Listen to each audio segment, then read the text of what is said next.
ሰላም ጤና ይስጥልኝ አድማጭ ተመልካቾቻችን፣ ይህ በዘመድ ሳተላይት ቴሌቪዥን እና በፍኖተ አማራ ዩቲዩብ ቻናል የሚተላለፈው የፍኖተ አማራ ዝግጅት ነው። የፍኖተ አማራ ዝግጅት አዘጋጅና አቅራቢ እኔ አንተነህ ገላይ ነኝ።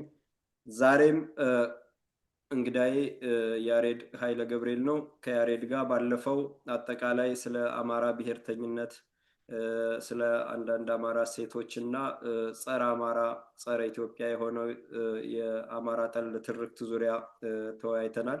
አሁን ደግሞ ክፍል 2 የሆነውን ስለ ፋኖነት፣ ስለ ፋኖ ትግል አጠቃላይ መነሻ ምክንያቱም መዳረሻ ግቡንና መሰል ጉዳዮችን እናነሳለን። ያሬድ እንደምን ሰነበት? ጤና ይስጥልኝ። እንደምን ቆየልኝ አንተነህ? እግዚአብሔር ይመስገን። ያሬድ እንግዲህ ግብዣይን ተቀብለ ሰዓትን ስለሰጠኸኝ አመሰግናለሁ። ያሬድ ዛሬም የምናነሳው ከባለፈው ጋር ተያያዥ ጉዳዮች ነው። ዛሬ እስኪ እንደው ከአማራነት ይሄ ፋኖነት የአማራነት እሴት ነው፣ የማይዳሰስ የማይጨበጥ ግን ከአማራ ጋር አብሮ ከስነ ልቦናው ጋር የኖረ አንደኛው እንደ ባህላችንም እሴታችንም ነውና ስለ ፋኖነት አገር በተወረረ ጊዜ፣ የህዝብ ነፃነት አደጋ ላይ በወደቀ ጊዜ፣ ወራሪዎች በተለያየ ወቅትና በተለያየ ጊዜ በተለያየ ምክንያትና በተለያየ አጋጣሚ ኢትዮጵያን ለመውጋት ኢትዮጵያን ለመውረር በተነሱ ጊዜ አብዛኛውን ጊዜ በቀይ ባህር በሰሜን ነው የሚመጡት፣ በተወሰነ ጊዜ በመስራቁ አለና ይሄ ሀገር በተወረረ ጊዜ ነጋሪት እየተመታ ሀገር ተወራሃል፣ ማንነት ሊደፈር ነው የሚባለውን ተቀብሎ የሀገርን ክብርና ጥቅም ስለሚያውቅ የአያት ቅድመ አያቶቹ ዋጋ የከፈሉበትን ደማቸውን አፍስሰው አጥንታቸውን ከስክሰው ያቆሟትን ሀገር ጥቅም ስለሚያውቅ ካለ ሀገር መኖር እንደማይቻል ስለሚያውቅ ለኢትዮጵያ ሲል በየዳር ድንበሩ እየተዋደቀ ብዙ ወገናችን ደሙ ፈሷል፣ አጥንቱ ተከስክሷል። እኛንም ለዛሬ አድርሰውናል። ኢትዮጵያን አስከብረው የታፈረች አድርገው የተከበረች አድርገው ነፃ ህዝብ ታላቅ ሀገር የሚለው መርህ ለዚህ አድርሰውናል እና ዛሬም ላይ አማራ የሚያውቀው ጠላቱ ከውጭ የመጣ ወራሪ ነው። አሁን ግን አብረን ባህላችንን አንድ አይነት ባህል፣ አንድ አይነት እምነት፣ አንድ አይነት አገራዊ እሴት ያለን የተዋለድን የተጋባን የተሳሰርን ብሎ የሚያስባቸው ይወጉኛል፣ ኢትዮጵያንም ያደሟታል፣ ኢትዮጵያንም ይወጓታል፣ ወግተው ለወጊ ይሰጧታል፣ አፍርሰው ለአፍራሽ ይሸጧታል፣ አማራንም ለጠላት አጋልጠው ከውስጡ ነው ይወጉታል፣ ያደሙኛል፣ ያጠፉኛል፣ ይገሉኛል ብሎ አልጠበቀም ነበርና አሁን ከድሮ በተለየ ጠላት ከውስጥ ተነስቶበት ያ ፋኖነት እሴቱም ተነስቶ እንግዲህ የመጨረሻ የሆነው የህልውና ትግል ላይ ይገኛል እና እስኪ እንደው ስለ ፋኖነት አንዳንድ ጉዳዮችን እናንሳና ወደሚቀጥለው እንገባለን። ፋኖነትን አንተ እንዴት ነው የምትረዳው? ፋኖነት እውነተኛ የሀገር የወገን ፍቅር ያለው በራስ ወዳድነት መሰረት ያላደረገ ራስን የመከላከል ራስን የማዳን ትግል የሚደረግበት የነፃነት ትግል የሚደረግበት ነው።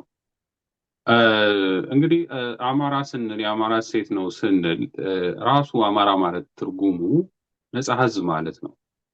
ስለዚህ ነፃነት እንደዚሁ የተገኘ አይደለም፣ በትልቅ ተጋድሎ የተገኘ ነው። ነፃነትን ለማስከበር የሚመጣው ወይም ሀገር ወራሪ ሲመጣ መሪው ወይ ንጉሱ ብቻ አይደለም ለዛ ኃላፊነት ያለበት፣ ወይ የንጉሱ ወታደር ብቻ አይደለም ያ ኃላፊነት ያለበት። ስለዚህ ህዝቡ ሁሉ የሚያርሰውም በተለያየ ስራ በተለያየ ሙያ ያለው ሁሉም ክተት ብሎ መሳሪያ ይዞ ወታደሩን ይዞ ስንቅ ይዞ ይወጣና ሀገሩን ያስከብራል። ስለዚህ ሀገር ወራሪ ሲመጣ ብዙ ነገር ነው ይዞ የሚመጣ፣ ብዙ ነገር ነው የሚያጠፋው። ስለዚህ ይሄን የተረዳ ይሄ ነፃነቱን አማራ የሚለውን ስም ነፃ ህዝብ የሚለውን ነገር አስከብሮ የቆየው በዚህ በአርበኝነት ትግል ነው። በአንድ ንጉስ ወይም በአንድ መሪ ብቻ ፍላጎት የሚካሄድ በሱ ዙሪያ ብቻ ባሉ ወታደሮች የሚደረግ እንቅስቃሴ ወይም የስርዓተ መንግስት ቢኖረን ኖሮ እስከዛሬ ነፃ ልንሆን አንችልም ነበር። ምክንያቱም ለመጣው ሁሉ ተገዝቶ ይኖር ነበረ። ግን የነፃነትን ትርጉም የሚያውቅ ህዝብ ስለሆነ ነፃ ህዝብ ስለሆነ በባርነት ላለመገዛት ማንነቱን እሴቱን ጠብቆ እምነቱን ጠብቆ የኖረ ህዝብ ነው። ስለዚህ አርበኝነት ከዛ ጋር የተያያዘ ነው። ከራስ ወዳድነት የተያያዘ አይደለም። ዝም ብሎ ለሆነ ጥቅም ይሄን ባድርግ ይሄን አገኛለሁ ብሎ የሚከድበት ሳይሆን መሰረቱ ታሪኩ ከእውነተኛ የሀገር ፍቅር፣ የወገን ፍቅር፣ ራስን ነፃ አድርጎ የመኖር ሂደት ነው የአርበኝነት የምንለው። ሊተራ ዝም ብሎ የፖለቲካ ፕሮፓጋንዳ መጠቀሚያ አይደለም። ከዛ የዘለለ ትልቅ ቦታ ያለው ነው አርበኝነት። ነፃነት ማለት ረጅም ኢትዮጵያ ረጅም የነፃነት ታሪክ አላት ሲባል ዋናው ከዚህ እሴት የመነጨ ነው። ሌሎቹም የተጋሩት ከዚህ አስተሳሰብ ነው፣ ከዚህ አመለካከት ነው። ሌሎቹም ተጋርተው ይሄን ነፃነት ሌሎቹም አርበኞች የመጡት ወደ አርበኝነት የመጡት ወደዚህ ማንነት የመጡት ከዚህ ከአማራው እሴት የተነሳ ነው። ይሄ እውነት ነው። ታሪክ ብንመረምር የሚያሳየን፣ ወደኋላ ብንሄድ የሚያሳየን ይሄ ነው። አንደኛው አማራ ለሌሎችም ኢትዮጵያውያን ያካፈላቸው እሴቱ ይሄ የነፃ ህዝብነት አስተሳሰብ፣ አመለካከት፣ የአርበኝነት ትግል ነው። እምቢ አልገዛም ባይነት፣ ለእውነት ለፍትህ መኖር፣ እነዚህን አስከብሮ መሄድ ነው ትልቁ። እኔ አርበኝነት የምለው ይሄን ነው። ፋኖነት የምለው ከዚህ ከአርበኝነት ጋር የተያያዘ ነው። በጣም ጥሩ፣ በጣም ግሩም ነው ያሬድ። እውነትም ኢትዮጵያ እስካሁን የዘለቀችው ከ3500 በላይ ዓመታትም በላይ ዘመናት በላይ ስርዓት አቁማ በዘውድ አገር በፍትሃዊነት በነፃነት ነፃ ህዝብ ታላቅ አገር በሚል መርህ እስከዛሬ የዘለቀችው በአገር ወዳድ በወገን ወዳድነት ለነፃነትና ለፍትህ ሟችነት በሚከፈል መስዋዕትነት ነውና ታሪክም የሚያስረዳን የአባቶቻችን የአያቶቻችንን ታሪክም የሚነግረን በጣሊያን በሁለቱ ወረራም ጊዜ ቢሆን እንደውም በሁለተኛው በቅርቡ የጣሊያን ወረራ ጊዜ ለ5 ዓመት በነበረው ውጊያ ላይ 94 በመቶ ተዋጊው አማራ ነበረ። የሞተውም 98 በመቶ የሚሆነው አካባቢ የሞተውም አማራ ነበረ።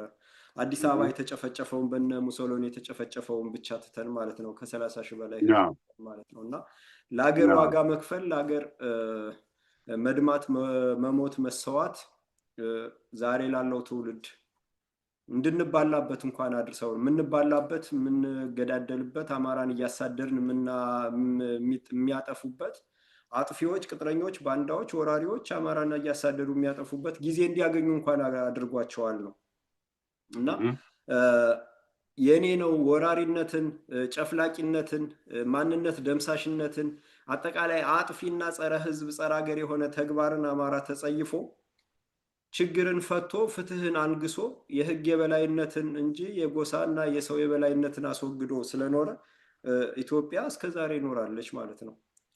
እነዚህ ግን ከሁሉም በላይ እኔ አንደኛ ነኝ፣ እኔ ወርቅ ነኝ ወይንም ደግሞ ሁሉን ኬኛ የሚል ወራሪ መንፈስ የያዛቸው ወራሪዎች ጸረ ኢትዮጵያ ጸረ አማራ የሆኑት ግን ይኸው ወያኔ በአሻጥርና በሴራ በምዕራባውያን በአሜሪካ ያላሰለሰ ድጋፍ 27 ዓመት ኢትዮጵያን በዘበዘ፣ አማራን ገደለ፣ ዘር አጠፋ።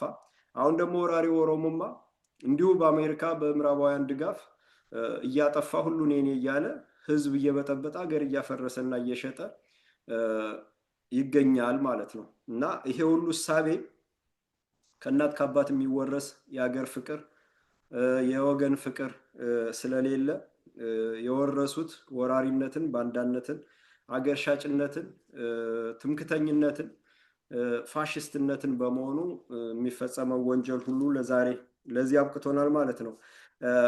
ያሬድ አሁን የሚደረገው የአማራ ፋኖ የሚያደርገው የአማራ የህልውና የፍትህና ሀገር የማስቀጠል ትግል ነው እና አብዛኛው የሚዋጋው አርሶ አደሩም፣ ዲያቆኑም፣ አስተማሪውም፣ ተማሪውም ሁሉም የሙያ ዘርፍ ሳይገድበው፣ ጾታ ሳይገድበው፣ እድሜ ሳይገድበው እየተዋደቀ የሚገኘው አብዛኛው ያውቀዋል። የማያውቀውም ግን በውስጡ የሰነቀው ዓላማና ግብ የህልውና ትግል ነው።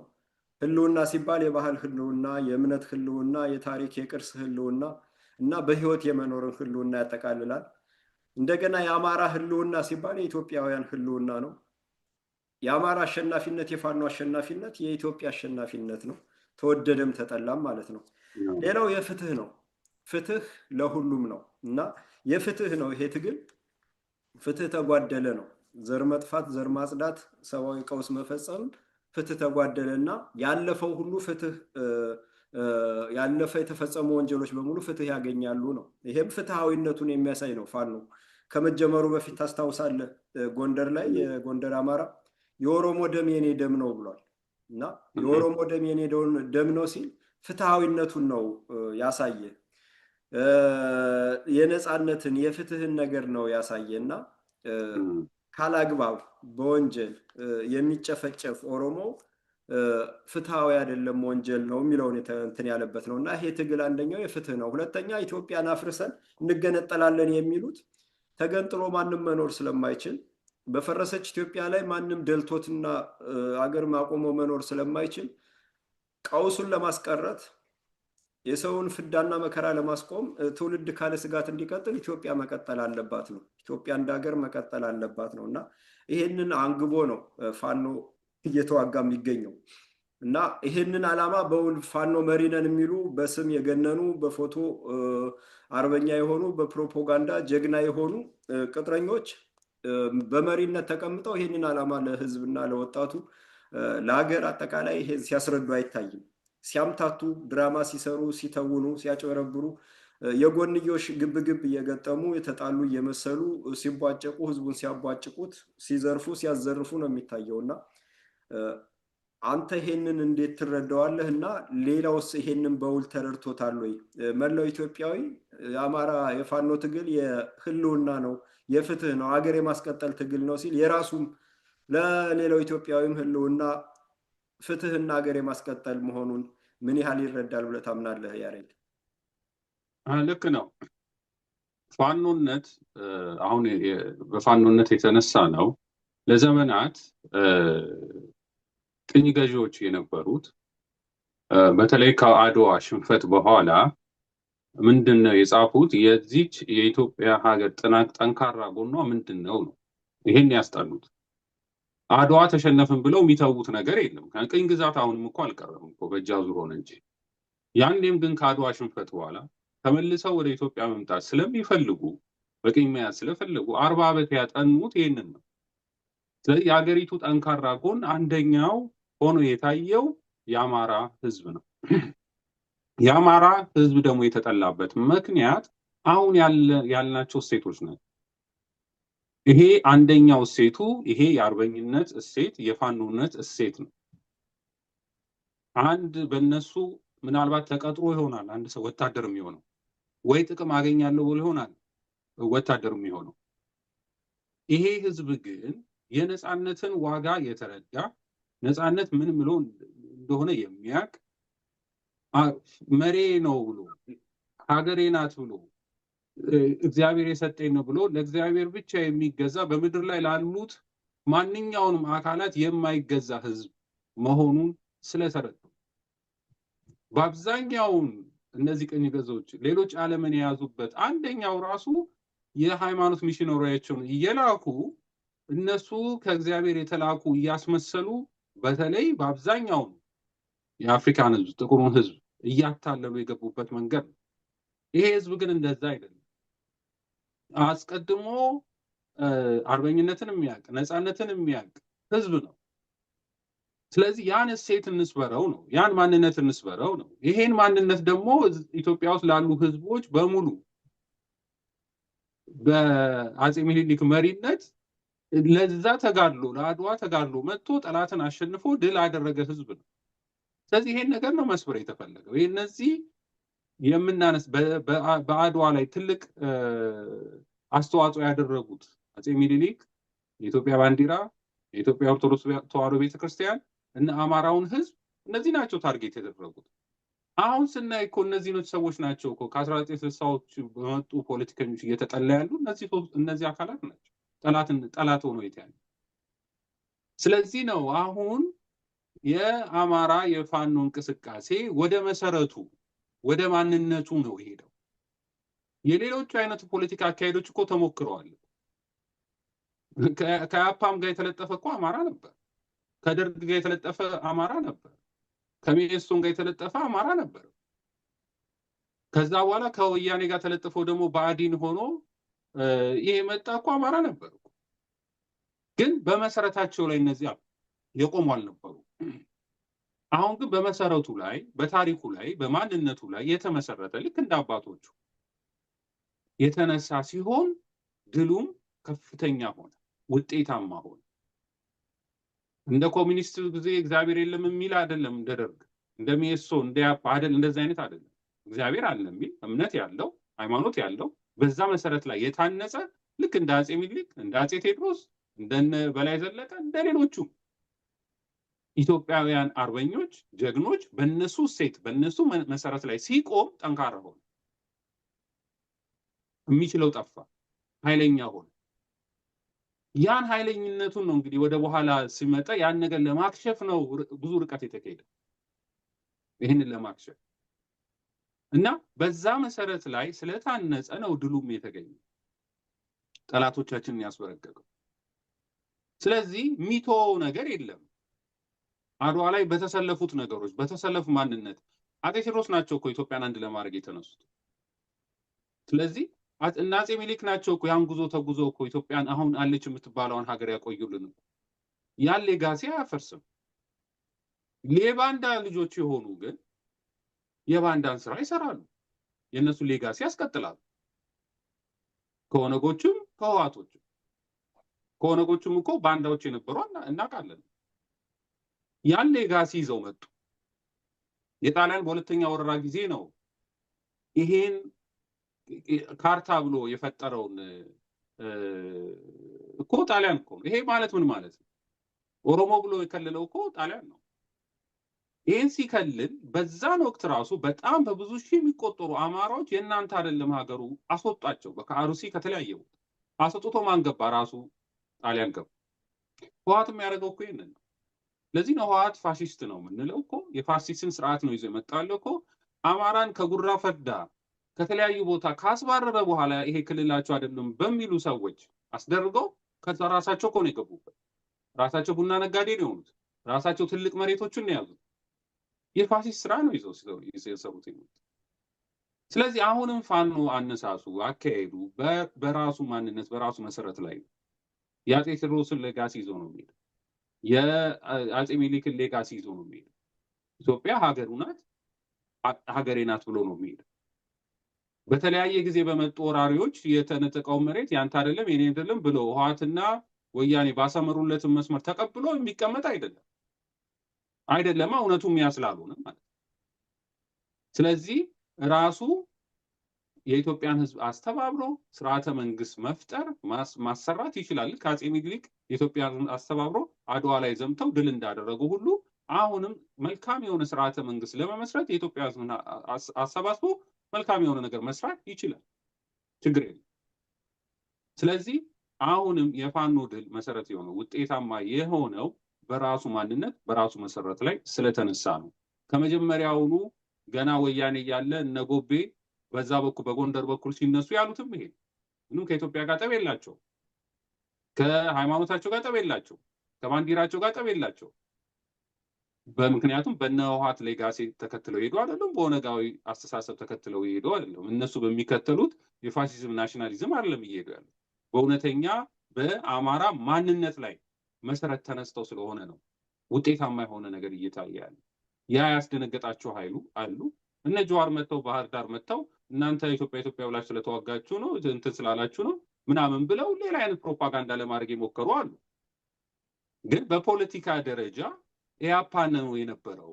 ከ1960ዎቹ ሲታገሉ የነበሩት መንግስቱ ኃይለማርያም መሪያችን ነው ሲል የነበረ ነው። ያ ስለ ኢትዮጵያ ታገልኩ ሊለኝ አይችልም።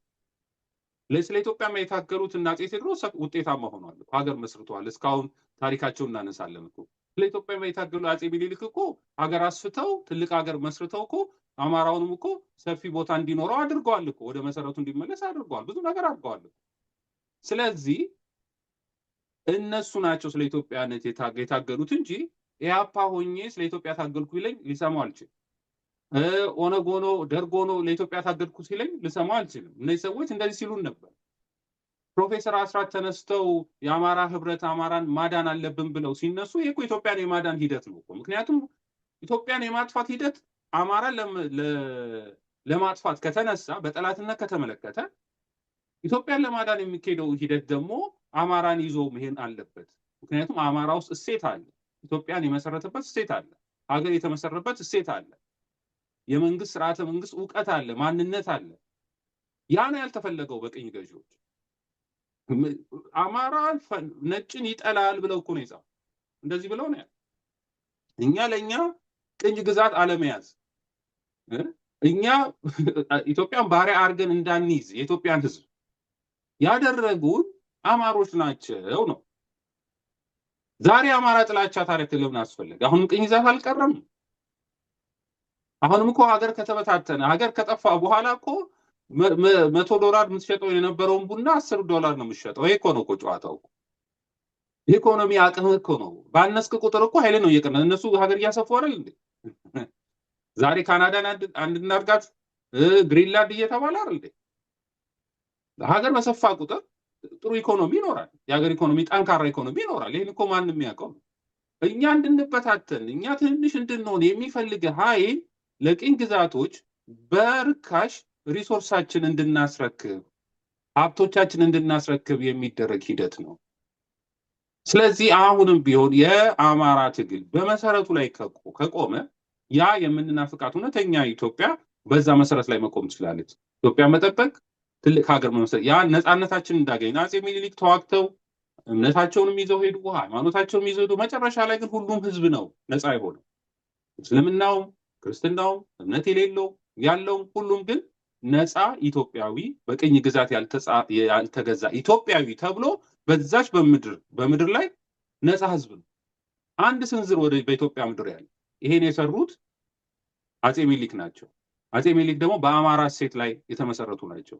ያ እሴቶቹም ደግሞ ለሌሎቹም ለሸዋ ውስጥም ላሉ ኦሮሞዎች ሌሎቹም ለኢትዮጵያውያን አጋብተውታል፣ ተቀብለውታል። አብረው ከሳቸው ጋር ተሰልፈው ተዋግተው ነፃነትን አምጥተዋል። ስለዚህ ወደ ኋላ ወደ ማንነታችን ተመልክተን ወደፊት መሄድ እንችላለን የሚል ያለኝ መልእክት ነው ያለኝ። በትክክል ያሬድ፣ እንደውም የሚገርምህ አንድ ወቅት ይሄ የኢትዮጵያ ልማት ባንክ አንድ ዲስትሪክት መስሪያ ቤት ውስጥ ከአንድ ፈረንጅ ጋር ወደ ቢሮ ስንገባ ፈረንጁ ይፈተሻል። ፈረንጁ ዝም ብሎ እንዲገባ ተደረገና ጥበቃዎችን ሊፈትሹ ይመጡ እና አንገት ለአንገት እንደዚህ ተናነቅን እና ለምን እሱን አሳልፋችሁ ለምን ትፈትሹኛላችሁ? እና መስሪያ ቤቱ በሙሉ ነው የተበጠበጠው። ፖሊስ ተጠራ ምን አለና ከዛ ያኔ ገርሞኝ ስለዚህ ጉዳይ ሳጣራ ከደርግ ጊዜ ነው የጀመረው ኢትዮጵያውያንን መደብደብ። ለነጭ አንድ የውጭ ሀገር ዜጋና አንድ ኢትዮጵያዊ ቢጣላ ፈረንጁ ወይንም የውጭ ሀገር ዜጋው ጥፋተኛ ሆኖ እያለ ፖሊስ የሚደበድበው ፖሊስ የሚቀጣው ኢትዮጵያዊው ነው። ይሄ በህግና በስርዓት አሰራር የተጀመረው በደርግ በኦሮሞማው የመጀመሪያው በወራሪዎች የመጀመሪያ በደርግ ነው እና ኢትዮጵያዊነትን ማጎሳቆል፣ ኢትዮጵያዊነትን ማጣጣል፣ የውጭ ዜጋዎች ክብር መስጠት የተጀመረው ከዛን ጊዜ ጀምሮ ነው። ይሄ ደግሞ በታሪክ ምን ተብሎ ተጽፏል? ሮማን ፕሮቻስካ የሚባል የአውስትሪያዊ የእንግሊዝ ሀገር የመንግስት ተቋም የሆነው የህዝብ የመገናኛ ብዙሃን በእንግሊዝኛ ተርጉሞ ያሰራጨው አቢሲኒያ ዘ ፓውደር ባረል የሚለው አቢሲኒያ የባሩድ በርሜል የሚለው መጽሐፍ ላይ የጻፈው ሰውዬ ነጭ ንቃሉ፣ ነጭ አጥፍቶ እንኳን ምሕረት የላቸውም፣ ለዜጋቸው ነው ክብር ያላቸው፣ ነጭ ሰው አይመስላቸውም የሚለውን ሁሉ ጽሑፍ ነው በፖሊሲ ደረጃ አውጥቶ በኋላ በተለያየ መንገድ ኢትዮጵያዊነት እንዲረክስ፣ ኢትዮጵያዊነት እንዲዋረድ፣ ኢትዮጵያዊ በየሄደበት ውሻ እንዲባልና እንዲደበደብ የተደረገው ማለት ነው እና ሆን ተብሎ የተሰራበት ስራ ነው እና ዛሬም ላይ አዲስ አበባ ላይ ወይንም የትኛውም ከተማ ላይ አንድ የውጭ ዜጋ እና አንድ ኢትዮጵያዊ ተወላጅ የሆነ ችግር ቢፈጠር ኢትዮጵያዊ ነው ምንም ሳይጠየቅ ምንም ሳይባል የሚደበደብ የሚታሰር ፍትህ የሚጎልበት ኢትዮጵያዊ ነው እና ይሄ ሁሉ ከዛ የመጣ ነው። ሌላው አፄ ምኒልክ አሁን አንተ ያነሳው የሚገርምህ የእኛ አባቶች አያቶች ቅድመ አያቶቻችን ያለውን ሁኔታ ችግር ፈቶ እንዴት እንቀጥል በሚለው ላይ ነው እንጂ በቃ ይሄ እኔ ነው ይሄ እኔ ነው ይሄ እኔ ነው ብሎ ሀገር የሚያውክ ህዝብ ሰላም የሚነጥቅ ደህንነት የሚያጠፋ ስጋት ውስጥ የሚከት የሚያገዳድል አይነት ነገር ውስጥ አይገቡም። እና አፄ ዮሐንስ ኦሮሞዎችን ወደ መጡበት መልሳቸው ብለው ነው የጻፉት። ደብዳቤው ጋላዎችን ነው የሚለው እና መልሷቸው ብለው ሲጽፉ አይ የመጡበትን ረስተዋል፣ እንግዲህ እዚህ ጋር ለማምደን መኖር ነው እንጂ የሚሻለው ያሉ ሰው ናቸው። እኒህን ነው እንደ ጠላት ቆጥረው እንዲዘመትባቸው የሐሰት ትርክት የተፈጠረው እና አማራ ጠል ምኒልክ ጠል የሆነ የኦሮሞ ወጣት እንዲፈጠር የተደረገው ማለት ነው። ይሄም በራሱ ጊዜ ታውቋል። ማንጡት እንደቆረጠ ታየ በዚህኛው በ21ኛው ክፍለ ዘመን ማለት ነው። ሌላው እንግዲህ እነዚህ ወራሪዎች ናቸው። ወራሪነታቸው ግብራቸውን የሚያሳይ ሰሞኑን ወረው በያዙት ስሙን በቀየሩት ከቤተ አማራነት ወሎ ባሉት አካባቢ ይዛ ወደ ውስጥ ገባ ብሎ አንድ ቤተክርስቲያን ላይ ጸሎት እያደረጉ ያሉትን ቅዳሴ ላይ ያሉትን ህገ ቅዳሴ ላይ እያሉ በከባድ መሳሪያ የሚጨፈጭፍ ነው ወራሪ። ጣሊያኖች እንኳን የተወሰነ አክብረው ነበር። ጣሊያኖች በሚዋጉ ጊዜ መነኩሴዎችና ቤተክርስቲያኖችን እንደው በተወሰነ መልኩ አክብረው ነበር። መሰረታዊ የሆኑን ቢያጠፉትም ቢዘርፉትም ብራናውን ቢጭኑትም በተወሰነ ደረጃ እንደዚህ በግልጽ በከባድ መሳሪያ አልደበደቡም። እና እነዚህ ወራሪነታቸው የአገሬውን እምነት ነባሩን እስልምና እምነት የኢትዮጵያ ኦርቶዶክስ ተዋሕዶ ክርስትና እምነትን ከነተቋሟ ማውደም፣ በከባድ መሳሪያ መደብደብ፣ ሰንደቅ ዓላማውን እንዳትይዙ ማለት፣ ከአንገት ላይ ማተም መበጠስ፣ ይሄ የወራሪ የባዕዳን የወራሪዎች ተግባር ነው ማለት ነው። እና ይሄን ነው እየፈጸሙ ያሉት ማለት ነው። እንግዲህ ፋሽስትነታቸው የሚገለጸውም በዚህ ነው። ሂደው ዛራያ ብለው ምድረገኝን ከሚሴ ብለው አክብሮ አማራው አቅፎ በያዛቸው ነባሩን አጥፍተው የኛ ነው ብለው አሁን ዛሬ ቤተክርስቲያን እየደበደቡ የመንግስትን ስልጣን ይዘው ቤተክርስቲያን እያወደሙ ቀሳውስትንና ዲያቆናትን እየጨፈጨፉ ይገኛሉ ማለት ነው።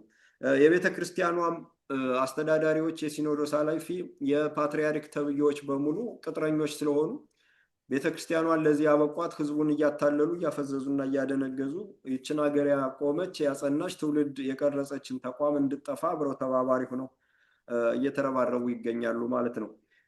ወደ ቀጣዩ ጥያቄ ልሂድ ያሬድ።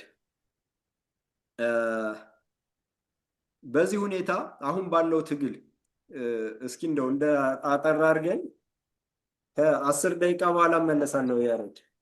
እሺ ያሬድ እንግዲህ ከዚህ ተነስተን እንደው አሁን ካለው ትግሉ ውስብስብነቱ ከአሜሪካ እስከ መቀሌ ከለንደን እስከ አዲስ አበባ እና እስከ መቀሌ እንደገና ቅጥረኛ ባንዳዎች አሉ። እነ አስረስ ማረ ዳምጤ፣ እነ እስክንድር ነጋሉ፣ እነሱ ጋር ሁሉ ፈረንጆች ይላካሉ።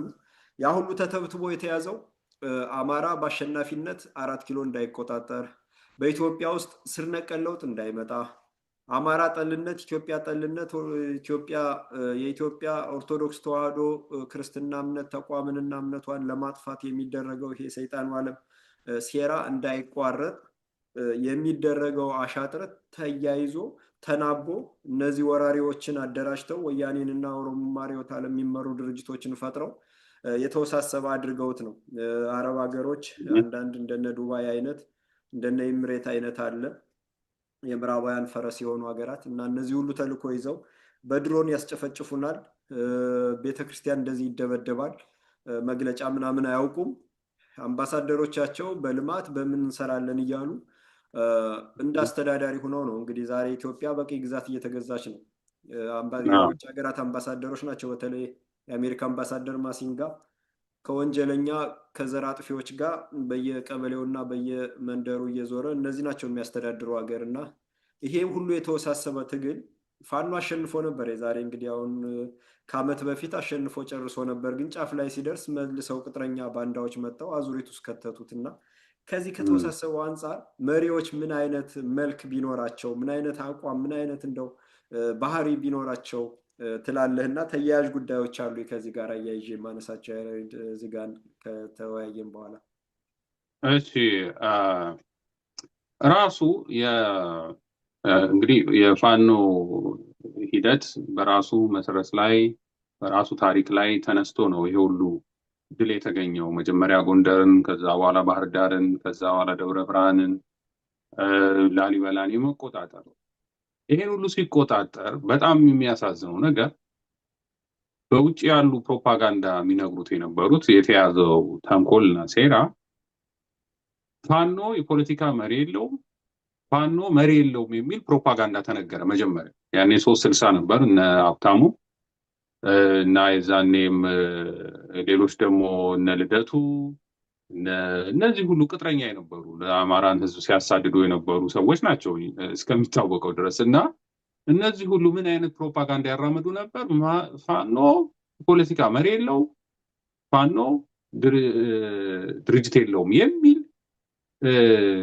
እንቅስቃሴ ፕሮፓጋንዳ የተነገረው። እና ግን ፋኖ ባይደራጅ ኖሮ እንዴት ጎንደር ሊይዝ ይችላል? እንዴት ባህር ዳር ሊይዝ ይችላል? እንዴት ላሊበላን ይይዝ ይችላል? እንዴት ደብረ ብርሃን ሊይዝ? ስለተደራጀ ነው። እነሱ የተምታታባቸው በ1960ዎቹ የነበረው ፖለቲካ ለነፃነቱ የሚታገለው አካል በግራ ዘመሙ አስተሳሰብ ግዴታ የፓርቲ ማንነት ያለው የርዕዮት ያለው እና አንድ መሪ ደግሞ ያለው ዲክታተር ያለው ልክ የቻይና መሪ ማኦ እንደሚባለው የዚህ ደግሞ ላቲን አሜሪካ ውስጥ የነ ኩባ መሪ ፊደል ካስትሮ ምናምን እነዚህ እየተባለ በሶሻሊስቱ አስተሳሰብ አንድ ሀገርን ነፃ የሚያወጣው አንድ ግለሰብና አንድ የሆነ ፓርቲ ሲይዝ ነው የሚለው አስተሳሰብ የግራ ዘመሙ አስተሳሰብ ልክ ህወሓቶችም ኦነጎችም ይዘው እንደሚከተሉት ማለት ነው። የፋኖ ግን አነሳስ የአርበኞችነት አነሳስ የፋኖነት አነሳስ ከዛ የተለየ የአርበኝነት ነው። የነፃነት ትግል ስለሆነ የህልውና ትግል ስለሆነ በፓርቲ አደረጃጀት መምጣትም አያስፈልገው። ዋናው ተደራጅቶ ስርዓቱን ማስወገድ ነው የሚያስፈልገው። አደረጃጀቱ ግን የፓርቲና የርዕዮት ምናምን መሆንም አያስፈልገውም ነው። ብዙ ሀገሮችም ነፃ ያወጡት በነገራችን ላይ በዛ መንገድ ነው። የሶሻሊስቶቹ መንገድ ከማይፈልጉት ተቃራኒዎች ጋር አሁን ለምሳሌ የነገስታቱን ስርዓት አንፈልግም ብለው ሊጥሉ ይችላሉ። የቅኝ ገዢዎችን ስርዓት ሊጥሉ ይችላሉ። ግን ተመልሰው ፖለቲካው ህዝቡ ግን ነፃ ያወጣል። ዲክታተር መንግስት ነው የሚሆነው። ህወሓትም የሆነው እንደዛ ኢትዮጵያ ነፃ አወጣለሁ አለ፣ ግን ዲክታተር ነው፣ አንድ ፓርቲ ነው። የፖለቲካ ነፃነት የሚባለው ህዝቡ የአገልግሎት ሰጪውን የመምረጥ መብት ሲኖረው ነው። ያ ከሌለው አንድ ህዝብ ፖለቲካሊ ነፃ ሆነ ማለት አይቻልም። እና ያን ነፃነት አይሰጡትም ለህዝቡ። እና የፋኖ ግን የአርበኝነት ትግል እውነተኛ ነፃነትን የሚያመጣ ነው። ልክ እንደ ሌሎች ሀገር ላይ እንደተደረገው ከእውነተኛ ሀገር ፍቅር ከራስ ወዳድነት ያልተነሳ ስለሆነ ማለት ነው። ስለዚህ ይሄንን ለመምታት ነው እንግዲህ መጀመሪያም ፕሮፓጋንዳ ከሰጡ በኋላ መጀመሪያ እስክንድር እንዲገባ የተደረገው ከእንደው መሪ ተገኘ ተባለ። እሱ ሲመጣ በማን ነው ተቀባይነት ሊያገኝ? ምክንያቱም የፋኖ አነሳስ አካሄድ በምስራቅ አፍሪካ ሊያመጣ የሚችለውን ነገር ያውቃሉ። ኢትዮጵያ ነፃ ወጣች ማለት ድሮም እኮ ቅድም ያነሳው የኢትዮጵያ ባሩድ በርሜል የሚለው እኮ ኢትዮጵያ ለአፍሪካ ቅኝ ግዛት ለያዝ ነው ቅኝ ግዛት ዋስትና የሆነንም ኢትዮጵያን ካላጠፋን ነው ወይ ኢትዮጵያን ቅኝ ግዛት ካልያዝን ነው። ስለዚህ አሁንም ኢትዮጵያ ውስጥ የሚደረግ የነፃነት ጉዞ ለሌላው አፍሪካ የሚያተርፈው ነገር አለ። ይሄን ይረዱታል። አሁንም ምክንያቱም አሁንም ሌላው አፍሪካ በቅኝ ስለተያዘ በእጃዙ። ስለዚህ ከዚያ ነገር እንዳይመጣ ወዲያውኑ ምንድን የፈጠሩት ማን ነው እስቲ የኛን አስተሳሰብ የኛን አመለካከት የኛን አይዲዮሎጂ የሚከተል ማንን ፔኔትሬት አድርገን እናስገባ ብለው ነው እስክንድርን ይዞ ያስገቡ። ሌላ ምንም ነገር የለም። ልክ እንደገባ ነው ይሄን ነገር ፕሮፓጋንዳ ሲያነሱ የፋኖ ትግል የፖለቲካ መሪ ያስፈልጓል ብለው ሲያመጡት ከዛ ይሄው መሪ ተገኘልን። አሁን ከዚህ በኋላ ዝም ብላችሁ ገንዘብ ለውጭ ያላችሁ ገንዘባችሁን አስተያየት መስጠት የለም። መሪ ተገኝቶለታል። ሌሎች መሬት ያላችሁ አርበኞች ፋኖቹ በቃ ይሄው መሪ ተገኝቶላችኋል እስክንድር የመሰለ ለዛውም በአደባባይ እስክንድር መንፈስ ነው እስከማለት ድረስ የተደረሰበት በጣም አሳዛኝ የሆነ መንገድ እንደ ዲክታተርሺፕ እኮ እንደዚህ ነው የሚመጣው። እና እንደዛ አድርጎ ከሰውነትም ወደ መንፈሳዊነት መንፈስ ነው ብለው እስከመናገር ድረስ ደርሰው ነው እንዲገባ በፕሮፓጋንዳ ያስገቡት። ያ ያመጣው ዳሜጅ ቀላል አይደለም። ገብቶስ ምንድነው ያደረገው? ፍሪዝ ነው ያደረገው ትግሉን ባለበት እንዲቆም ለዛም ከነበረው ሁኔታ ወደ ኋላ እንዲመለስ ነው ያደረገው። ስለዚህ ገንዘብ አምጡ እያለ ገንዘብ በየቦታው በእኔ ስር ካልሆናችሁ እኔ መሪ ልሁን የሚል ነገር በጣም በጣም አደገኛ ነው። በእንደዚህ አይነት የአርበኝነት ሂደት ውስጥ አደረጃጀቱ መሆን ያለበት መጀመሪያ ፋኖ ምክር ቤት ነው ያቋቋመው። በዛ ውስጥ ለጠላትም የማይመች ሁኔታ ነው የሚፈጠረው እንደዚህ ሲሆን። ምክንያቱም ምክር ቤት ከሆነ እነሱ ኃላፊነት አለ፣ ከስር ስራ አስፈጻሚ አለ። ስለዚህ ማንም ማኒፕሌት ሊያደርገው አይችልም። ስለዚህ አንድ ሰው የሚፈልጉት አንድ መሪ አንድ ድርጅት እያሉ የሚሉት በቀላሉ ያን ሰው ማኒፕሌት ማድረግ እንዲያመቻቸው ነው። በተለይ የራሳቸውን ሰው ካስቀቡ ማለት ነው። ስለዚህ እስክንድር ፕሮፓጋንዳ የነሳው ለዛውም የፋኖ ትግል እንደዚህ ከሆነ ተራይ ሽፍታ ነው፣ ግዴታ ከዓለም አቀፉ ህብረተሰብ ጋር መገናኘት አለበት፣ ግዴታ ከዓለም አቀፉ ህብረተሰብ ጋር ካልተገናኘን ፋኖ ምንም ዋጋ የለውም የሚል ፕሮፓጋንዳ ነው የነሳው እና ለሀገሩን ነፃ ለማውጣት የተነሳውን ህዝቡን ለህልውና የተነሳውን ህዝብ ሌላ ሪኳየርመንት ያለ ይመስል ውስብስብ ውስጥ ነው የከተተው። ውስብስብ አድርጎ ትግሉን ያለ ምዕራብ እንዲህ ማድረግ አንችልም፣ አዲስ አበባ መግባት አንችልም የሚል በነሻለቃ በኩል በዚህ በለንደን ፕሮፓጋንዳ መንገድ ጀመሩ። አይ ፋኖ አዲስ አበባ ይገባል የሚል አይነት ነገር የተፈለገውም ያ ስለነበረ ማለት ነው። እና ከዛ በኋላ እነዘበነ መጡ። እነዘበነ የተቃኙት በህወሓት አስተሳሰብ ነው። ቅድም ያነሳ በፋሺስት አስተሳሰብ ነው። የፋሺስቱ አስተሳሰብ ደግሞ ዲክታተር ይፈልጋል። ስለ ዲክታተር የሆነ አሰራር ነው ይዘው የመጡብን። ከእንደገና መልሰው ከህወሓት ጋር የሚሆኑ ወዲያው እኮ ኢንተርቪው ሲደረጉ ታውቀዋል እኮ ድርድር እናደርጋለን፣ ወልቃይት ለምን ተነሳ እና አስረስ ማሬ ሲሉ የነበሩት ይህንን ነው። ስለዚህ የትኛው ነው የፋኖ የተነሳበት መሰረታዊ የሆነውን የአማራ ጥያቄ ይዘው የመጡት? እነዚህ አማራ እየጠየቀ ያለው ለህልውና ትግል ነኝ፣ ሀገሬን ህልውና ስጋት የሆነበኝ ስርዓት አነሳለሁ፣ አውርዳለሁ እና አዲስ ስርዓት አመጣለሁ ነው። ፍትህ ፈልጋለሁ ነው። ፍትህ የሚፈልገው እኮ ከህወሓት ነው። ህወሓት 30 ዓመት ወንጀል ፈጽሞበታል፣ ጄኖሳይድ አድርጎበታል። ስለዚህ ፍትህ ይፈልጋል። ከኦነግ እኮ ነው ፍትህ የሚፈልገው። ከኦነግ ጋር ከሰራ ከህወሓት ጋር ከሰራ እነዚህ ሰዎች ነፃ ወጣቸው ማለት ነው። ከተጠያቂነት ነፃ ወጣ ማለት ነው። ምን አይነት ትግል ነው ትግል? አሁን ደግሞ እየተካሄደ ያለው በጣም በሚያሳዝን አሁን ለአፍሪካ ህብረት የላከው ደብዳቤ አለ ዘመነ በሌላውን እንተውና በስድስተኛው ቁጥር ላይ እንደምናየው ሌላው የተናገረው በጣም የሚያሳዝኑ ነገሮች አሉ። አሁን ያለውን ጦርነት ከማለት የሆነ ጥቃት እያለ አይነት ነገር ነው የሚናገረው። እንትኑን የማሳነስ ነገር አለበት። ከዛ በኋላ በስድስተኛው ደግሞ ቀጥታ ምንድነው የኢትዮጵያ መንግስት ግጭቶችን እንዲያቆም ግጭቶችን ነው ራሱ ያለው ጦርነት አላለም። የኢትዮጵያ መንግስት ግጭቶችን እንዲያቆም የመከላከያ ሰራዊቱን ከአማራ ክልል እንዲያስወጣ እንዲሁም ሁሉንም ያካተተ የዲሞክራሲያዊ የሆነ ሽግግር ሂደት እንዲመሰረት ማቅረብ ነው የሚለው። ይሄ ነገር በጣም ብዙ መዘዝ ያለው ነገር ነው። ሲጀመር የትኛው ነው የአማራ ክልል? አማራ ክልል ብሎ የሰጠው ማን ነው? እንዴት ነው ይሄን የሚቀበለው? ወያኔና ኦነግ ተነጋግረው ይሄ ከዚህ ወደዚህ ያሉትን ነገር ይሄ የማን ይሄ ያሉትን ነገር እንዴት ይቀበለዋል? የትኛው አማራ ነው የተሳተፈ? በድርጅትስ በግለሰብ የተሳተፈ አማራ አለ ወይ? ይሄን ነገር እንዴት ነው የአማራ ህዝብ ያልተቀበለውን ነገር ይሄን የሀሳብ መስመር የሆነ ይሄን ህገወጥ የሆነ ነገር እንዴት ነው ተቀብለ ከአማራ ክልል ብለህ የምትናገረው? ስለዚህ ሌላው ያንተ ክልል ነው እያልከው ነው ማለት ነው። አዲስ አበባ ያንተ ክልል ነው እያልከው ነው ማለት ነው። ደብረ ዘይትን ናዝሬትን ያንተ ክልል ነው፣ ሸዋን ሙሉን ያንተ ክልል ነው እያልከው ነው ማለት ነው። ወልቃይት ያንተ ክልል ነው እያልከው ነው ማለት ነው። ህገ መንግስቱን ተቀበልክ ማለት ነው። አማራ ያልተሳተፈበትን አማራ ያልተወያየበትን እንደ ሰው ቁጭ ብሎ ያላወጣውን ህገ መንግስት ነው ተቀብልሃል ማለት ነው። ይሄ ትልቅ ወንጀል ነው በራሱ። አማራ ክልል ወታደር ከክልላችን ያውጣ ካልክ ይሄ ለሰርግና ምላሽ ነው ለአብይ የመጀመሪያ የሚለው አዎ እቀበላለሁ ነው የሚለው። ይሄን አፍሪካ ህብረት ያስገባ ነው የሚለው ደብዳቤው። አፍሪካ ህብረት የአብይ መንግስት እንዲህ ብሎ ይጠይቀው ብሎ ነው እሺ ነው የሚለው፣ እምቢ አይልም። ከዛ በኋላ አንተ ጋር ይመጣና ደግሞ አንተም እንግዲህ ትጥቅም ፍታ ለክልሉ ጸጥታ ወይ ክፍል አስረክብ መሳሪያውን ነው የሚለው። እምቢ አትልም፣ ምክንያቱም መከላከያ ወጥቷል። ከዛ በኋላ መልሰ በቃ አማራ ፋኖች ከዚህ በኋላ መከላከያ ወጥቷል አጨብጭቡ ልትል ነው። ከዛ በኋላ ትደራደር ነው ስልጣን ሌላ ባዕዲን ሆነ ለመምጣት ነው። ይሄ ለአብይ ድል ነው እንጂ ለአማራ ድል ሊሆን አይችልም። ለሌላውም ህዝብ ራሱ ድል ሊሆን አይችልም። መልሶ በዚሁ ባርነት ውስጥ እንዲኖር እያደረክ ነው ማለት ነው። ስለዚህ የእነዚህ ሰዎች መገለጫቸው ይሄ ነው። ምንም ከፋኖ ከአማራ ከተነሳበት የህልዋን ትግል ጋር የሚገናኝ ነገር የላቸውም። ስለ ፍትህ የሚያውቁት ነገር የለም። ሲጀመር የህወሓት ልጆች ስለሆኑ የህወሓት ናሽናሊዝም የፋሽዝም ስለሆነ ፍትህ የሚባል ነገር አያውቁም። እነዚህ ሰው ወዲያው የተደረገባቸውን የጦር ወንጀል እንኳን የካዱ ናቸው። አልተደረገም እንደው ስናጋንን ያሉት ወዲያው ተነስተው የህወሓት ሰዎች ግን ለጩኸት ሲሆን ሲጠቀሙበት ነበር።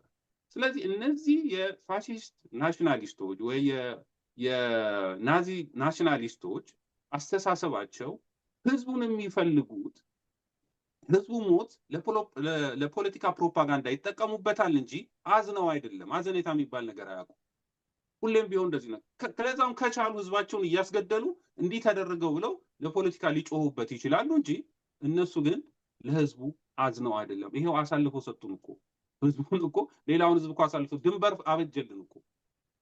ይሄ በጣም በጣም ነውረኛ የሆነ ማንነታቸውን ያጋለጠ አሁንም የአማራ ህዝብ የፋኖም ሰራዊትም ይሄን ነገር የታዘበበት ይመስለኛል።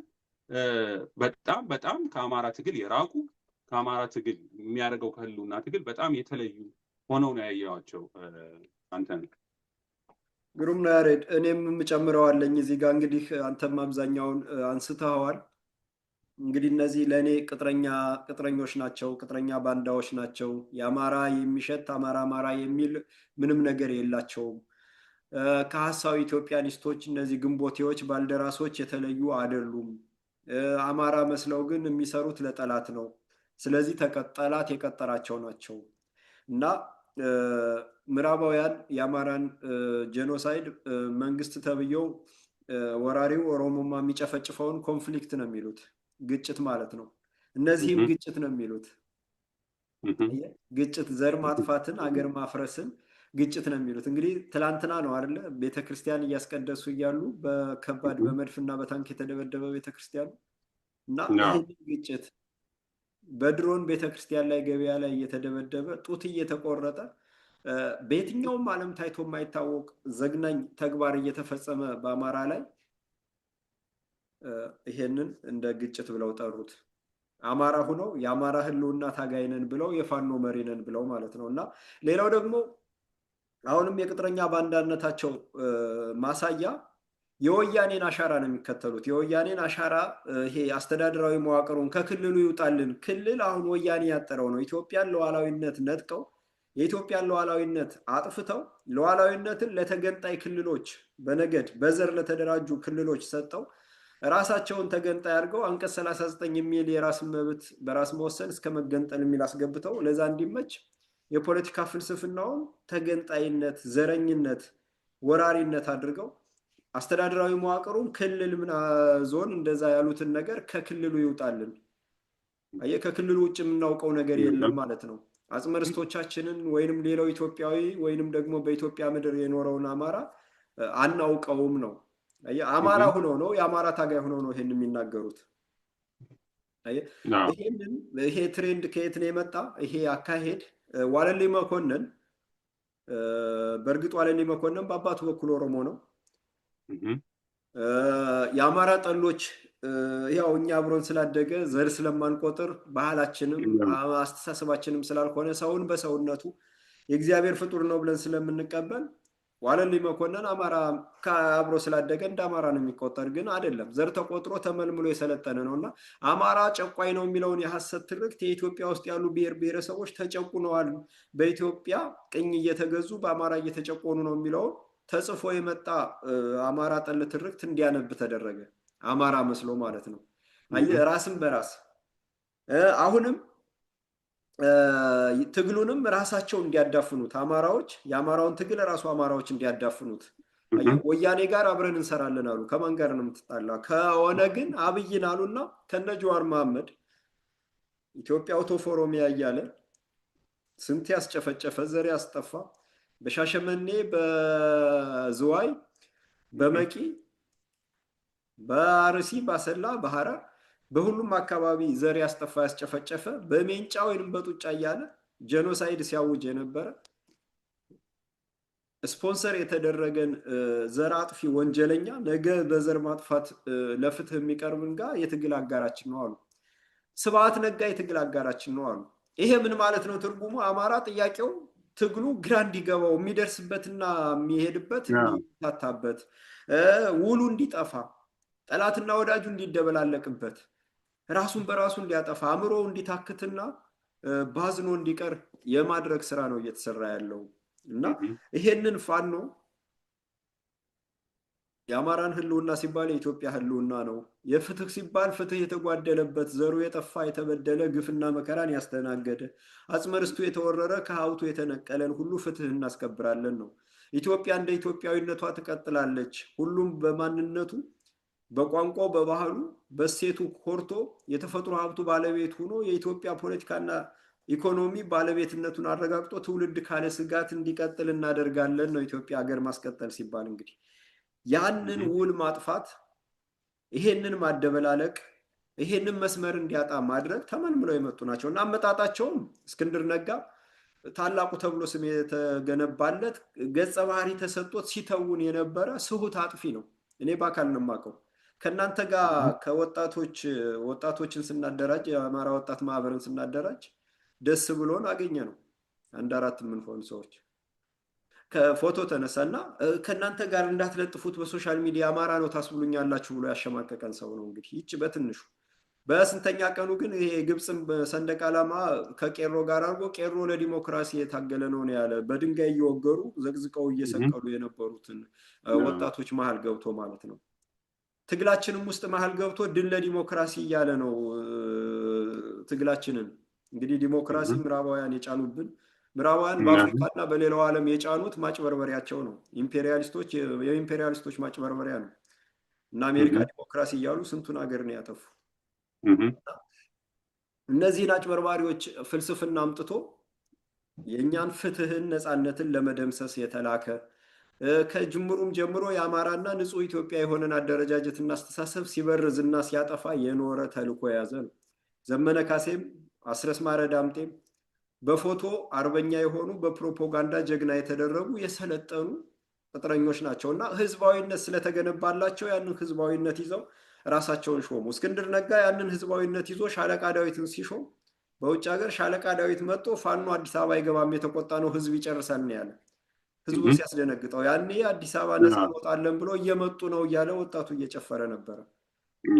ከነ ዲማ ነገዎ ጋር እየተጻጻፈ ከአጋሮቹ ጋር ከዘመዶቹ ጋር አሁን ስልጣን ከያዙት ከሆነ አባሎቹ ከስጋ ዘመዶቹ ጋር እየተጻጻፈ እነዛን ወጣቶች ያስፈጀ ነው። እነ አቶ ታዲዮስ ታንቱን ታላቁን ሰው ያሳሰረ ነው። ይህ 3 ትውልድ ቆርጥሞ የበላ ሰው ማለት ነው። አባቱ በአርበኞችን ያስገደሉ የሸዋ የጎጃም አርበኞችን ያስፈጁ ናቸው። ኢትዮጵያ ፀሐይ ወጣላት ያሉ ናቸው። ጣሊያን አዲስ አበባን ሲቆጣጠር ሙሶሎኒ አዲስ አበባ ሲገባ ኢትዮጵያ ፀሐይ ወጣላት የፀሐዩ መንግስታችን ያሉ ናቸው። እንግዲህ ባንዳ ልጅ ነው ፖለቲካውን የሞላው ንጹሖችን እየገፉ እያስወጡ ማለት ነው። ስለዚህ እነዚህ በስም የገነገኑ ገጸ ባህሪ ተገንብቶላቸው ህዝባዊነት የተሰራላቸው ሆን ተብሎ ለክፉ ቀን የተዘጋጁት መጣው የህልውና ትግሉ መሪ ሆነው ዛሬ እናቶች እህቶች እየተደፈሩ አዝመራ ሳይቀር እየተቃጠለ በድሮንና በታንክ ክምር እየተቃጠለ ከብቶች ራሱ የአማራ ናቸው ተብለው እየተጨፈጨፉ በቤተ ክርስቲያን የሚያስቀድሱ ሰዎች እንኳን ቀሳውስትና ምዕመናኑ በጅምላ እየተጨፈጨፈ ዛሬም እያጭበረበሩ ይገኛሉ። አሁንም ወልቃይት ላይ ደመቀ ዘውዱ ወያኔ መሆኑ እየታወቀ አባቱ ትግሬ ነኝ ትግሬ ነው እያለ እየተናገረ የወያኔ ታጋይ ሆኖ ወልቃይትን ሲያስበላ ሲበላ እንደነበረ እየታወቀ የወልቃይት ማንነት አስመላሽ ሆኖ ወያኔነቱን እንትን ብሎ የብልጽግና ደጋፊ ነኝ ብሎ በአንድ ጎን፣ እነዚህ ደግሞ እና አስረስ ማረ ዳምጤ ከወያኔ አጋራችን ነን ብለው ፋኖንና የወልቃይትን አካባቢ ህዝብ ተከዜ ዘብ ለምን ተባለ ብለው አማራን እርስ በርሱ በማጋጨት አንድም ጥይቱን ለማስጨረስ ትጥቁን ለማስጨረስ ሁለትም ደም ለማቃባት ሶስትም ወያኔና ኦሮሞማ ተናበው ሲመጡ አብሮ እንዳይቆም አብሮ እንዳይሰለፍ ራሱን መከላከል እንዳይችል ለማድረግ እያባሉት ነው፣ እያገዳደሉት ነው። የሚገርም እያጨፋጨፉት ነው። ሰፈር መለስ የሚባል ሰው ሽሬ ከርሞ መጥቶ ከናስረስ ጋር ተናቦ ደመቀ ዘውዱ ከኦሮሞማ ጋር እየተናበበ ግን በውስጥ ከወያኔ ጋር ኮንትሮባንድ ሲሰራ የከረመ አጭበርባሪ አማራም በፋኖና በሚሊሻ መልክ አስደርገው እርስ በርስ እያገዳደሉት እዛ አካባቢ ወንድ እንዲጠፋ ህዝቡ እንዲያልቅ ደም እንዲቃባ አብሮ እንዳይቆም ቀለቡን እንዲጨርስ የታጠቀውን ጥይት እንዲጨርስ እያስደረጉት ነው። እና እነዚህ ቅጥረኛ ባንዳዎች ለአማራ ብቻ ሳይሆን ለኢትዮጵያ ሁሉ ጠንቅ ናቸው ነው። ውላቸው ሲፈተሽ ትግሉን ውል ማሳጣት ነው። ዘራችንን እኮ መታወቂያችን ላይ ጽፎ አማራ ጨቋይ ነው፣ አማራን የማያባራ እረፍት እንነሳዋለን፣ ብሔራዊ ሰላም እንነሳዋለን፣ ብሔራዊ እረፍት እንነሳዋለን ብለው የተነሱ ናቸው። በአማራ መቃብር ላይ ታላቋን ትግራይ እናቆማለን ብለው ዘራችንን ያጠፉ ናቸው። ዛሬም ወልቃይትንና ጠገዴን ሊወሩ ወታደር እያስወጡ እያስገቡ ነው እኮ። ወያኔ ብተኩስብንም አንተኩስባትም ያሉ ናቸው እነ ዘመነ ካሴ። እና እነዚህን እንደ መሪ አድርገን አሁንም ነፃነትን መጠበቅ የለም። ትክክለኛው የአማራ ህዝብ፣ ትክክለኛው ፋኖ፣ ለስር ነቀል ለውጥ የሚዋደቀው ሙጫ እየበላ የወንዝ ውሃ እየጠጣ የሚዋደቀው ፋኖ በሁሉም አካባቢ እነዚህን ቅጥረኞች ከአካባቢው ማራቅ አለበት። ብዙዎችን አስገድለው ጨርሰዋል፣ ብዙዎችን አስረዋል፣ ብዙዎችን አስበልተዋል። በድሮን ለስብሰባ እየጠሩ በድሮን አስጨፍጭፈዋል። እና እነዚህ የቀሩትም ራሳቸውን መጠበቅ አለባቸው። የኢትዮጵያ ህዝብም እውነቱን መፈተሽ አለበት። በዝም ብሎ በእነዚህ ሰዎች ነፃነት ሊመጣ አይችልም። ከወያኔ ጋር ከኦሮሞማ ጋር በእጅ አዙር አብይ አህመድ ነው የሚሉት። እንግዲህ አየህ ችግሩ ያሬድ በደንብ አስተውለው ከሆነ ኦሮሞማ ርዕዮተ ዓለም አለው። ዛሬ ያላጠፋው ነገ ያጠፋል የሚል የወራሪ ርዕዮተ ዓለም አለው። ቤተክርስቲያን የሚያወድም፣ ነባሩ ሙስሊምና እምነት የሚያወድም፣ ባህል የሚደመስስ፣ ሰንደቅ ዓላማ እንዳትይዙ የሚል ማተብ የሚበጥስ፣ ነባሩን ህዝብ ከመሬቱ የሚነቅል፣ ጦት የሚቆርጥ፣ ምዕመናንም በድንጋይ ወግሮ የሚገድል ርዕዮተ ዓለም አለው። የዛ ርዕዮተ ዓለም አስፈጻሚ ነው አብይ አህመድ። አንድ ግለሰብ ነው። አብይ አህመድ ቢሞት ወይንም ቢነሳ ሌላ አብይ አህመድ ይመጣል። እነ ጀዋር መሐመድ አሉ፣ እነ ሽመልስ አብዲሳ አሉ፣ ሌሎች አሉ፣ እና አለሙ ስሜ ያሉ ብዙ 1 ሚሊዮን አብይ አህመድ ይተካል። እና ያንን ርዕዮተ ዓለም ያንን ጸረ አማራ የሆነ አሰራር ወያኔ የተከለውን አሰራር እንዳይነካ አብይ አህመድን ብቻ ብለው መጡ። መላው ኢትዮጵያዊ በሀገሩን መኖር እንዳይችል ስደትን የተስፋው እንዲያደርግ ስደትን ተስፋው ጨልሞበት ተስፋው ስደት እንዲሆን በማያውቀው ሀገር ተንከራቶ እንዲቀር የባህር ሲሳይ እንዲሆን ሴቶች ለአቅመ ሔዋን ሲደርሱ በአረብ ሀገር ሂደው እዛው እድሜያቸውን ናውዘው እንዲቀሩ የሚያስደርግ ስርዓት ተዘርግቶ ይሄ ስርዓት ህዝቡ እንዳያየው አብይ አህመድ እያሉ ኦሮሞማ ድርጅቱ አይጠራም፣ የወያኔ ድርጅት አይጠራም፣ የወያኔ ርዕዮተ ዓለም አይጠራም፣ አማራ ጨቋኝ ነው ኢትዮጵያ ቅኝ ገዥ ናት የሚለው አይጠራም። እና አብይ አህመድ እያሉ የሚያጭበረብሩትን እንደ መሪ መቁጠር በራሱ ወንጀል ነው። እነዚህ እንደ መሪ የቆጠረ ለነዚህ ያገለገለና ለነዚህ ፕሮፓጋንዳ የሰራ ቅጥረኛ ሚዲያው በእርግጥ በ100% በሚባል ደረጃ ወያኔ ያቋቋመው ብአዴን በአንድ በኩል ኦሮሞማ በአንድ በኩል ሀሳዊ ኢትዮጵያኒስቶች የእስክንድር ቡድን በሌላ በኩል የሚዘውሩት ሚዲያ ስለሆነ በሚዲያ ብልጫ አላቸው። በሚዲያ ሁሉን ነገር ተቆጣጥረዋል። ቅጥረኛ ባንዳውን አሰላለፉን ሁሉ አመቻችተዋል። ግን እውነትን ማሸነፍ ስለማይቻል አሁን ካለው ተሞክሮ ዛሬ ላይ አይናችንን መግለጥና ያለፈውን ፈትሸን የመጣንበትን አይተን እውነትን ይዘን መቆም አለብን እላለሁ። እንደው ብዙ ነው የእነዚህ ጉደኞች ተነግሮ አያልቅምና ያሬድ ወደ አራተኛው ነጥብ ልግባ እስኪ። ሰሜንኛ ብለው መጥተዋል። ሰሜንኛ እንግዲህ ጸረ አማራው አማራን ወራሪ የሚለው የወራሪ ልጅ ብርሃኑ ነጋ አማራን መጤ እያለ የመጤ ልጅ ብርሃኑ ነጋ አማራን ሲያስጨፈጭፍ ነበረ እና የሰሜንን ፖለቲካ ወደ መሀል ሀገር እናመጣዋለን፣ ሰሜኖችን እርስ በርስ እናጫርሳቸዋለን አለ። ይሄ በራሱ ዘር ማጥፋት ወንጀል ማነሳሻ ነው እና የዘር ማጥፋት ወንጀል ውስጥ ካታጎሪ ውስጥ የሚገባ ነው። ይሄ ጥሪና ቅስቀሳ ማለት ነው። ይህንን ሲያስደርግ የነበረ ሰው ግንቦት 7 ብሎ አቋቁሞ 11 የስራ አስፈጻሚው አማራ የሌለበት ነው እና እዛ ስራ አስፈጻሚ ውስጥ ለመግባት ቢያንስ የባህል ሀገር 2 ቋንቋ መናገር አለብህ ብሎ አማራን ያገለለ ነው። ግንቦት 7 ኢሳት የሚባል ሚዲያ አቋቁሞ እነዚህ እና ሀብታሙ አያሌው ምን ጸረ አማራው ሁሉ ይሄ ቅጥረኛው ባንዳው ሁሉ ሲያገለግል የነበረ ነው። እዛ ውስጥ ስለ አማራ ማንሳት አይቻልም። አማራ ዜጎች ነው የሚባለው የሚዲያው ተቋም ነው፣ የሚዲያው ፖሊሲ ነው፣ የኤዲቶሪያሉ ፖሊሲያቸው ነው።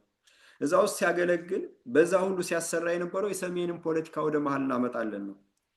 አሁን የዚህ አጻፋ ደግሞ ሰሜንኛ ብለው መጡ። ይሁን እሺ፣ ሰሜንኛ ግድ የለም ስልጣኔ የተጀመረበት ብዙ ጣውረድ እንትን ያለበት ማት ትርጉም ይሰጠዋል። ሰሜንኛ የሰሜን ህዝብ የትግሬም ህዝብ፣ የኤርትራም ህዝብ፣ የአማራም ህዝብ አንድ አይነት ባህል፣ አንድ አይነት ማንነት ያለው ብዙ ተነጣጥሎ የማይነጣጠል ርቆ የማይራራቅ ህዝብ ነው። የታወቀ ነው፣ ሀቅ ነው። እንኳንና ይሄ መላው የኢትዮጵያ ህዝብ ተነጣጥሎ አንዱ ከአንዱ ተነጥሎ መኖር አይችልም። አንዱ ከአንዱ ርቆ መኖር አይችልም። አንዱ ከአንዱ አጥር ሰርቶ ሀገር አውጀ እኖራለሁ ብሎ አይችልም። ግን ወያኔ እያለ አገር የአማራ መቃብር በአማራ መቃብር ላይ ታላቋን ትግራይ አቆማለሁ፣ የትግራይ ተራሮችን የአማራ መቃብር አደርጋለሁ ብሎ አገር ለመሆን ኦሮሚያን አገር ለማድረግ በአማራ መቃብር ላይ ኦሮሚያን አቆማለሁ ብሎ ካርታ ሰርተው በወጣቱ አንገት ላይ አንጠልጥለው የሚሄዱት ጋር ሰሜንኛ አንድ ነን ብሎ መምጣት ከወያኔ ጋር ከአማራ ይልቅ ሱዳን ወንድሞቻችን ናቸው፣ ሱዳን ይቀርበናል ያሉት ጋር ኢትዮጵያ ስትፈርስ በማየታችን ደስተኞች ነን ያሉን ጋር እንግዲህ ይሄ በኤችአይቪ በማምከን በጅምላ ጭፍጨፋ ሀብት ንብረት በመውረስ ከኢኮኖሚው በመንቀል በማደህየት የኢምፔሪያሊስቶችን ፋርማሴቲካል መድኃኒት መሞከሪያ በማድረግ የነ ቢልጌትን ይሄ ቴዎድሮስ አዳኖ የሚባል ስንትን ያመከን ያንን ሁሉ ወንጀል ሁሉ ተቀምጦ እያለ ከነዚህ ጋር አብረን እንሰራለን ብለው ሲመጡ ይሄም ቅጥረኝነታቸውን የሚያሳይ ነው እና የትግራይ ህዝብ ከአማራ ህዝብ ተነጥሎ አይታይም። ግን አማራ ጠል ተደርጎ ወያኔ ስለቀረጸው ያንን ተረድቶ ህልውናው ወዴት እየሄደ እንደሆነ ወደፊት ምን እየጠበቀው እንደሆነ አውቆ ወያኔ ጠላቱን መሆኑን አባሮ ወያኔን ለፍርድ አቅርቦ ከአማራም ሆነ ከማንም ኢትዮጵያዊ ጋር ወንድምነቱን አጋርነቱን ማወጅ ይችላል። መብቱ ነው፣ አቅሙ አለው። ግን ወያኔ እያለ ግን ማጭበርበር አይቻልም። በወያኔ እየተመራ ከአማራ ጋር እንደሆናለው አይባልም። ይሄ ማታለል ነውና ይሄንን የመሰለ ማጭበርበር ይሄንን የመሰለ እንደው ገሃድ የወጣ ጥርሱ ያገጠጠ እንደው አይኑን ያፈጠጠ ባንዳነት እንዴት ብለን ለኢትዮጵያውያን እናስረዳ? እንዴት ብለን ለዚህ በቅልቦና ለሚነዳ ተስፋውና ምኞቱን ወይንም ደግሞ ህልውናውን ዘመነ ካሴው አስማረ ዳምጤ ወይንም ደግሞ እስክንድር ነጋ ያስከብርልኛል ብሎ ተስፋ ያደረገ ግን ሚናቸው ባንዳ መሆኑ ውስጡ እየነገረው አፉን ለጉሞ የተቀመጠ ብዙ ህዝብ አለና እንደው ለዚህ መጀመሪያ ለአማራው ቀጥሎ ለመላው ኢትዮጵያዊ እንደው ምን ማድረግ አለባቸው? እንደው ምን ትላለህ በዚህ ዙሪያ ያሬድ? እሺ ይሄ ሰሜንኛ የሚባለው ትርክት በፍጹም አማራን የሚመለከት አይደለም። የመጀመሪያው ውስጠት ትልቅ ውስጠት ይሄ ያለበለዛ ታሪካችንን በዚች ምናልባትም ከአፄ ምኒልክ በማን አሁን በህወሓት በፈጠረው ክልል መወሰንም ከባድ ነው የሚሆነው ሰሜን ብለን ስንል። ስለዚህ ሰሜን እያልን ያለው በጣም ወደዛ አማራ እኮ ርስት የሚለው እስከታች ድረስ እኮ ነው እንዴ። ከሰሜን ካለ የትኛው ጋር በአቅጣጫ ለማስቀመጥ ከተፈለገ በጣም የሆነች ትንሽ ቦታ ነው እኮ ሰሜን ስንል እኮ ኢትዮጵያን ካርታ በሚገባ ለሚያውቅ ሰው ማለት ነው። ሸዋ ስንል እኮ ታች ድረስ እኮ። ስለዚህ ያ የነበረውን የረጅም ጊዜ የሺህ ዓመታት የሆነ ታሪክ እርሱትና አሁን እኛ የፈጠርነው ክልል የሚባል አለ እና እሱንም ደግሞ ግማሹን ለኦነጋውያን ሰጣችሁ ወይ ሙሉ ለሙሉ ሰሜን ሸዋ የሚሏት ነገር አለች። እሱንም ሰጣችሁ ከዛ ከኛ ጋር ነው እንደዛ ነው የሚመስለው እንጂ በአቅጣጫ በካርታ እንመልከት ከተባለ በታሪክ እንመልከት ከተባለ በረራ በሚባል ታሪክ አለ፣ የሸዋ የሚባል ታሪክ አለ፣ ከታች እስከ ፈጠገር የሚባል አለ። በዛ ውስጥ ሁሉ አማራ ህዝብ የነበረበት ነው። በ15ኛው ክፍለ ዘመን የነበሩትን ካርታዎች ማየት ነው። ስለዚህ በዛ ላይ የኢትዮጵያ ህዝብ በታሪኩ ከዛ ወደዚህ ከሰሜን ከደቡብ ወደ ሰሜን የተገናኘ ብዙ ታሪክ ያለው ነው። ብዙ ነገር ያለው ነው። ምንድነው ሰሜንኛ ብለህ እዛ ጋር የምትመጣው? እውነታቸውንስ ነው ወይ ነው? አሁን ሲጀመር ህወሓቶች ይህን ፕሮፓጋንዳ የሚናገሩት እውነት ነው ወይ? ህወሓቶች እኮ ከወልቃይት የበለጠ ከአዲስ አበባ ላይ እኮ ኢንተረስት አላቸው ያላቸው። ለምንድነው ህወሓት ያችን መስመር ተከትሎ ወደ አዲስ አበባ መምጣት የፈለገው? እና አሁን ለኦሮሞማ አዲስ አበባንና ወይም ሸዋን ትታችሁ ወደኛ ጋኑ የሚል አይነት ፕሮፓጋንዳ የሚናገሩት ምን ለኔ የሚገባኝ እንደዛ ነው። ህወሓቶች አማራን ህዝብ እያዘናጉት ነው። ሌላ ምንም እንትን አብረው ደግሞ እነዚህ ቅጥረኞች ሆነው እያዘናጉት ነው እንጂ ጉዳዩ ያለው ስርዓተ መንግስት ላይ ነው። መንግስትን የመቀየር መልካም አስተዳደር የማምጣት ነው። ደቡብ መሄድ፣ ሰሜን መሄድ፣ የቦታ አቅጣጫ ይሄው እነዚህ መፍትሄ ሊሆኖች አይደሉም። መልካም አስተዳደር በኢትዮጵያ ውስጥ ካመጣ ሁሉ ነገር በሰላም ይመጣል። እንኳን አይደለም በኢትዮጵያ ውስጥ በምስራቅ አፍሪካ ላይ ትልቅ ተጽዕኖ ማምጣት ትችላለህ። ያ መልካም አስተዳደር እንዳይመጣና እነሱ እንደለመዱት በፋሽስታዊ አካሄድ ሌላውን ከሌላው ህዝብ እየዘረፉ እነሱ ሀብት እያከማቹ ሀብታቸውን ወደ ውጭ እየወሰዱ ለግል ጥቅመኝነት ካልሆነ በስተቀር ይሄ ፖለቲካ አይደለም።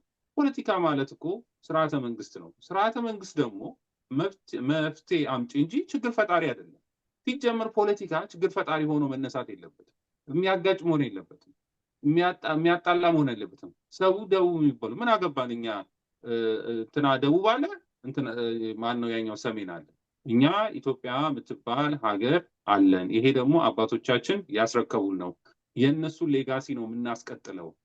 ከሁሉም ህዝብ ጋር የሆነ መልካም የሆነ ስርዓተ መንግስት መስርተን በሰላም የምንኖርበትን ሀገር መፍጠር እንችላለን። ይሄ ቀላል ነው። ሰሜን የሚያባብል ደቡብ የለም።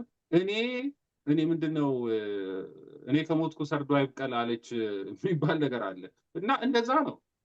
እነሱ ከአዲስ አበባ ሲወጡ ነው ዛሬ ሰሜን ማለት የጀመሩት። አዲስ አበባ እያሉ ምን ነበር ሲያደርጉ የነበሩ? ኦነግን እኮ ባንዲራ አድርገው እኮ ከኤርትራ ተቀብለው ያስገቡ ሰዎች እኮ ናቸው። እነሱ መጥተው ዛሬ አይ ከእነሱ ጋር ትቀላቀሉ እኛ እንዴ አማራ ነው እንዲያደረገን የአማራ ሊት ነው እንዲያደርገን አልነበረ እንዴ ሙሉ ፕሮፓጋንዳ የነበረው? አብይ እዛው ኦነጎች እዛ ስልጣናቸው መሬታቸውን ስለወሰዱባቸው ወይም ያ ድርጅቶቻችን ይወስዳሉ ብለው ስላሰቡ ያ ሁሉ ፕሮፓጋንዳ እንደ ጠላት አድርገው የቆጠሩት አማራን ነው። ዛሬ ምንድነው የምታይቷቸው እነሱ ሰሜንኛ ነን እኛን አንድ ነን ምናምን እያሉ ያሉት? ይሄ ተራ ፕሮፓጋንዳ የነሱ አማራን የማዘናጋት አማራን አቅመ ቢስ አድርጎ የማየት ፖለቲካሊ በተለይ በጣም የሚያሳፍረው እረስቷል። ታሪኩን ማንነቱን እረስቷል። አሉ የተባሉትን አጥፍተናቸዋል። ስለዚህ ከዛ አሁን ያሉት እነ ዘመነ ምናምን ድሮ ያሰለጠንናቸው ናቸው። እነሱም በእነሱ ሪዮት በእኛ ማንነት ያስጠመቅናቸው ናቸው። እነሱ እንደፈለጉ እናደርጋቸዋለን። የሚፈልጉት ገንዘብ ነው፣ የሚፈልጉት ጥቅም ነው ካልሆነ በስተቀር አማራ ማንነቱን የሚያውቅ ማንነቱን ያረሳ አማራ አለ። አሁንም የፋኖን ለማምታታት እየተጠቀሙበት ነው ያለው እንጂ ይሄ ሰሜንኛ የሚባል ነገር ደቡበኛ በፊት ያላሉትን ዛሬ ሰሜንኛ ማለት ዛሬ ከኦነግ ጋር አንድ ህገ መንግስት አወጣን ብለው አማራን ያን ሁሉ መከራ ካበሉ በኋላ እንደው ትንሽ አለማፈራቸው ነው አሁን ሰሜንኛ ምናምን የሚሉት። እኛ ሀገራችንን በትክክል የምናውቅ ሰዎች ነን። እኛ ታሪካችንን በትክክል የምናውቅ ሰዎች ነን። ከየት እንደሆነ ኢትዮጵያ ሂስቶሪካል ኔሽን ነው የምትባለው፣ ታሪካዊ ሀገር ነን። ከኢትዮጵያ ውጭ ያለው ሁሉ በባርነት የተያዘ ሲሆን በኢትዮጵያ በንንባት ሀገር ያለነው ደግሞ የነፃ ህዝቦች ነን። ይህን ደግሞ አባቶቻችን የሰሩት ሌጋሲ ነው። እሱን ሌጋሲ ነው የምናስቀጥለው። አዲስ መንግስት ምንለው ነገር የለም። ኦነጋውያን ዛሬ እና አብይ እኮ ኢትዮጵያ ሲሉ እኮ ኢትዮጵያ ስላሉ እኮ ነው ስልጣን ላይ የተቀመጡ። በነገራችን ላይ እዚህ አሜሪካ ውስጥ ዋሽንግተን ዲሲ ውስጥ ነው የባዕድ የስለላ ድርጅቶች ሰብስበዋቸው ኦነጋውያንን ምንድን ያሏቸው? እናንተ እስከ መቼ ነው እንገጠል የምትሉ? ኦነግ ጠፍቶ ነበር ማለት ይቻላል በተወሰነ ጊዜ። እንገጠል የምትሉ ኢትዮጵያ ብላችሁ ኑ ብለዋቸው ያኔ ሲላጅ እነ ሌንጮ ለታ እነ ሌንጮ ባቲ የሚባሉትን ሰብስበው እንደዛ ነው ያላቸው። ከዛ ለመጡና ከግንቦት ጋር ሰባት ጋር ሰራ ኢትዮጵያ እንገጠል የምንሆን ትተነዋል አሉ። ወጥተው ትዝ ካለ ብለው እንደዛ ከግንቦት ሰባት ጋር ሁላ አንድ ላይ ምናምን ሆ ከዛ በኋላ ኢሳት ነው ያገነናቸው ኦነጎቹ ጠፍተው። ለዛውም አሜሪካ ውስጥ ራሱ በኦነግ አሳይለም መጠየቅ እንደ ወንጀል ሁላ እስከመቆጠር ደርሶ የነበረውን ነው እነ ግንቦት ሰባት የተለያዩ ሰዎች አምጥተዋቸው ኢሳት ነው ያገነናቸው። ከዛ በኋላ ይሄ አጀንዳ እና አብይ መጥተው ሲወያዩ እነ ማነው እዛ ደግሞ ያለው ጡረተኛው የነሱ ሰው አምጥተው ተወያይተው ኢትዮጵያ ብለ ኢትዮጵያ ግንድ እኛ እኛ ግንዶች ነን፣ ሌላው ቅርንጫፍ ነው፣ ከፈለገ ሌላው ይገንጠል ብለው ይሄን ፕሮፓጋንዳ ይዘው ኢትዮጵያ ብለው ነው የመጡት። አየህ አሁን ዛሬ ኢትዮጵያ አማራ አትበል ይላሉ የሚሉ መጥተዋል። የነ እንትና ፕሮፓጋንዳ አትበሉ። ምክንያቱም ለምን ኢትዮጵያ እኛንን ማለት ምንድን ነው ብለው ሌላው እንዲገነጥ የተገንጣይነት ስሜት ከማንነቱ ከታሪኩ እንዲወጣ እያደረጉ ፕሮፓጋንዳ የሚሰሩት እና ይሄን በደንብ ማወቅ አለበት አማራው። እና አሁንም እነዚህ ሰሜነኛ የሚሉት ምናምን የሚሉት አሁንም ለኦነግ አመቻችቶ ለመስጠት አማራ በማንነቱ እንዳይቆም በመሰረቱ እንዳይቆም ግራ እንዲጋባ መብቱ እንደሆነ አዲስ አበባ የመግባት አዲስ አበባን የመያዝ መብቱ ናት፣ ሀገሪቱ ናት፣ አባቶች የመሰሩት ሀገር ናት። አዲስ አበባን ያስክ ማለት ደግሞ መንግስትን ተቆጣጠርክ ማለት ነው። አብይም እየፈነጠዘ ያለው አዲስ አበባን ይዞ ነው፣ ሌላ ቦታ የለው። የአዲስ አበባ ከንቲባ እኮ ሊሆነው ሌላ ቦታ ሀገሩን እያስተዳደረ አይደለም። ሀገሩ እኮ ከቁጥር ውጭ ናት። ይህን እኮ ይታወቃል እኮ። የሀገር ባጀት ይዞ ነው አዲስ አበባ ላይ የተቀመጠው። ስለዚህ አሁንም ቢሆን መፍትሄ ማምጣት ቀላል ነው። እኛ እንደ ህወሓቶች አዲስ አበባ ሩቅ አይደለችም። አዲስ አበባ የኛ ሀገር ናት። እዛ 70% ነዋሪ አማራ ህዝብ ነው። ክልሉ ክፍለ ሀገሩም ሸዋ የሚባል ክፍለ ሀገር የነበረ ነው። አማራ ህዝብ የሚያስተዳድረው የነበረው ክፍለ ሀገር ነው ከሌላው ህዝብ ጋር ሆኖ። ስለዚህ ይሄን ለዛች ከተማ ለዛች ሀገር ባዕድ አይደለም። ይሄን የሰሩት ወያኔና ኦነጎች ናቸው። አማራን ሀገር አልባ ያደረጉት፣ ያስገደሉት፣ ያፈናቀሉት። ከጉራ ፈዳ እኮ ሲፈናቀሉ መለስ ያለውን እኮ ወራሪዎች ናቸው ነው ያለው። እነዚህ ሰዎች ጋር አሁን ከእንደገና ሰሜነኛ ምናምን የምንለው። ስለዚህ እነዚህ የሚሉ ሰዎች ራሱ ከማንነታቸው የተጣሉ ራሱ ወያኔዎች እንጂ እውነተኛ አማራ ታሪኩን ማንነቱን የሚያውቅ በተለይ በዚህ 30 ዓመት የተፈጸመውን ነገር የሚያውቅ እንደዚህ ሊላ አይችልም። በትክክል ያሬድ፣ እኔም እዚህ ጋር የምጨምረዋለኝ። የሚገርምህ እንደው በመሀል አንድ ነገር የማስታውሳት ኦነግና ግንቦት ሰባት የተነጋገሩ ጊዜ ሻለቃ ዳዊት አነጋጋሪ ነበረና በአማርኛ እንነጋገርም ሲሉ እንደውም እንግሊዘኛ ነው ጥሩ፣ በእንግሊዘኛ ተነጋገሩ፣ አዎ አማርኛን ካልወደዳችሁት ይቅር ብሎ ይሄው ሻለቃ ዳዊት ነው ራሱ። ይሄው ሻለቃ ዳዊት። አዎ። እና አማራን የሚወክል ሲባል ራሱ ኦሮሞዎች እንደውም አማራን የሚወክል ማን ነው ሲባል እኔ ያለሁ እስኪ እሰማለሁ ብሎ አቶ ተክሌሻው ሲሄድ አንተ ከሶሻል ሚዲያ በፌስቡክ ነው እንጂ ማንም አትታወቅም ብሎ ሻለቃ ዳዊት የባንዳ ልጅ ሞረሽ ወገኔ ብሎ ለአማራ ሲዋደቅ የነበረውን አማራ አባሮ እሱ ራሱ አማራ የሚመስል ድርጅት ኃይለ ገብርኤል ነው ምናምን የሚባል አንድ ሻንጣ ተሸካሚ ያለው እሱን ይዞ አቋቁሞ ሄዶ አማራን የካደ ነው። እና ዛሬም እናስረስን እና እነ እስክንድርን የሚመራቸው ይሄ ሰሜንኛ ከሚባለው ፕሮጀክት ጋር የሚተውን ይሄ ሰውዬ ነው። የሚገርም በ85 ዓመቱ እግሮ ወደ ጉድጓድ እየሄደ አማራ 3 ትውልድ በልቷል።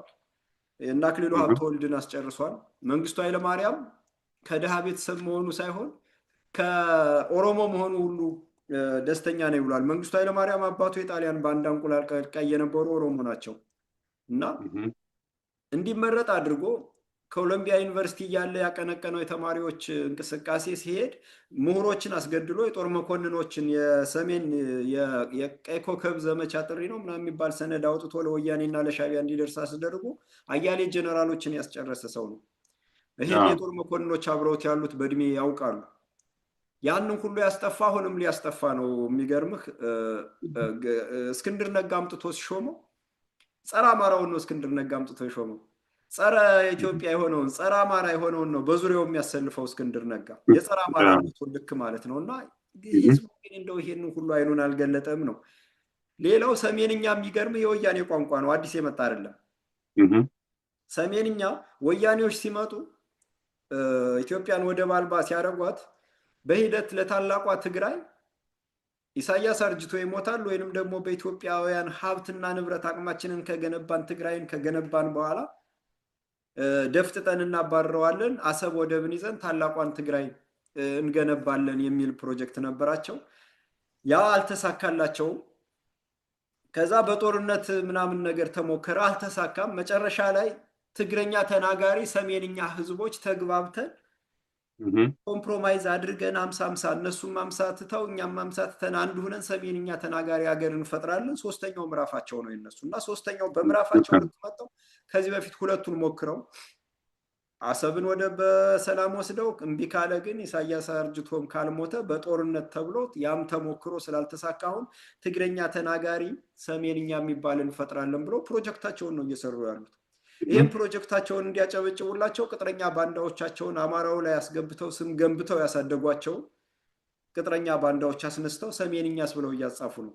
አንደኛ ሰሜንኛ ለኦሮሞማም ጠቃሚ ነው። አየህ አማራው ሰሜን ብሎ ሲሄድ ከመሀል ሀገሩ ጋር ተፋታ፣ ከወገኑ ጋር፣ ከሀዲያው፣ ከከምባታው፣ ከጉራጌው፣ ከሲዳማው ከሁሉ ጋር ተፋታ ማለት ነው ሰሜንኛ ብሎ ሲሄድ።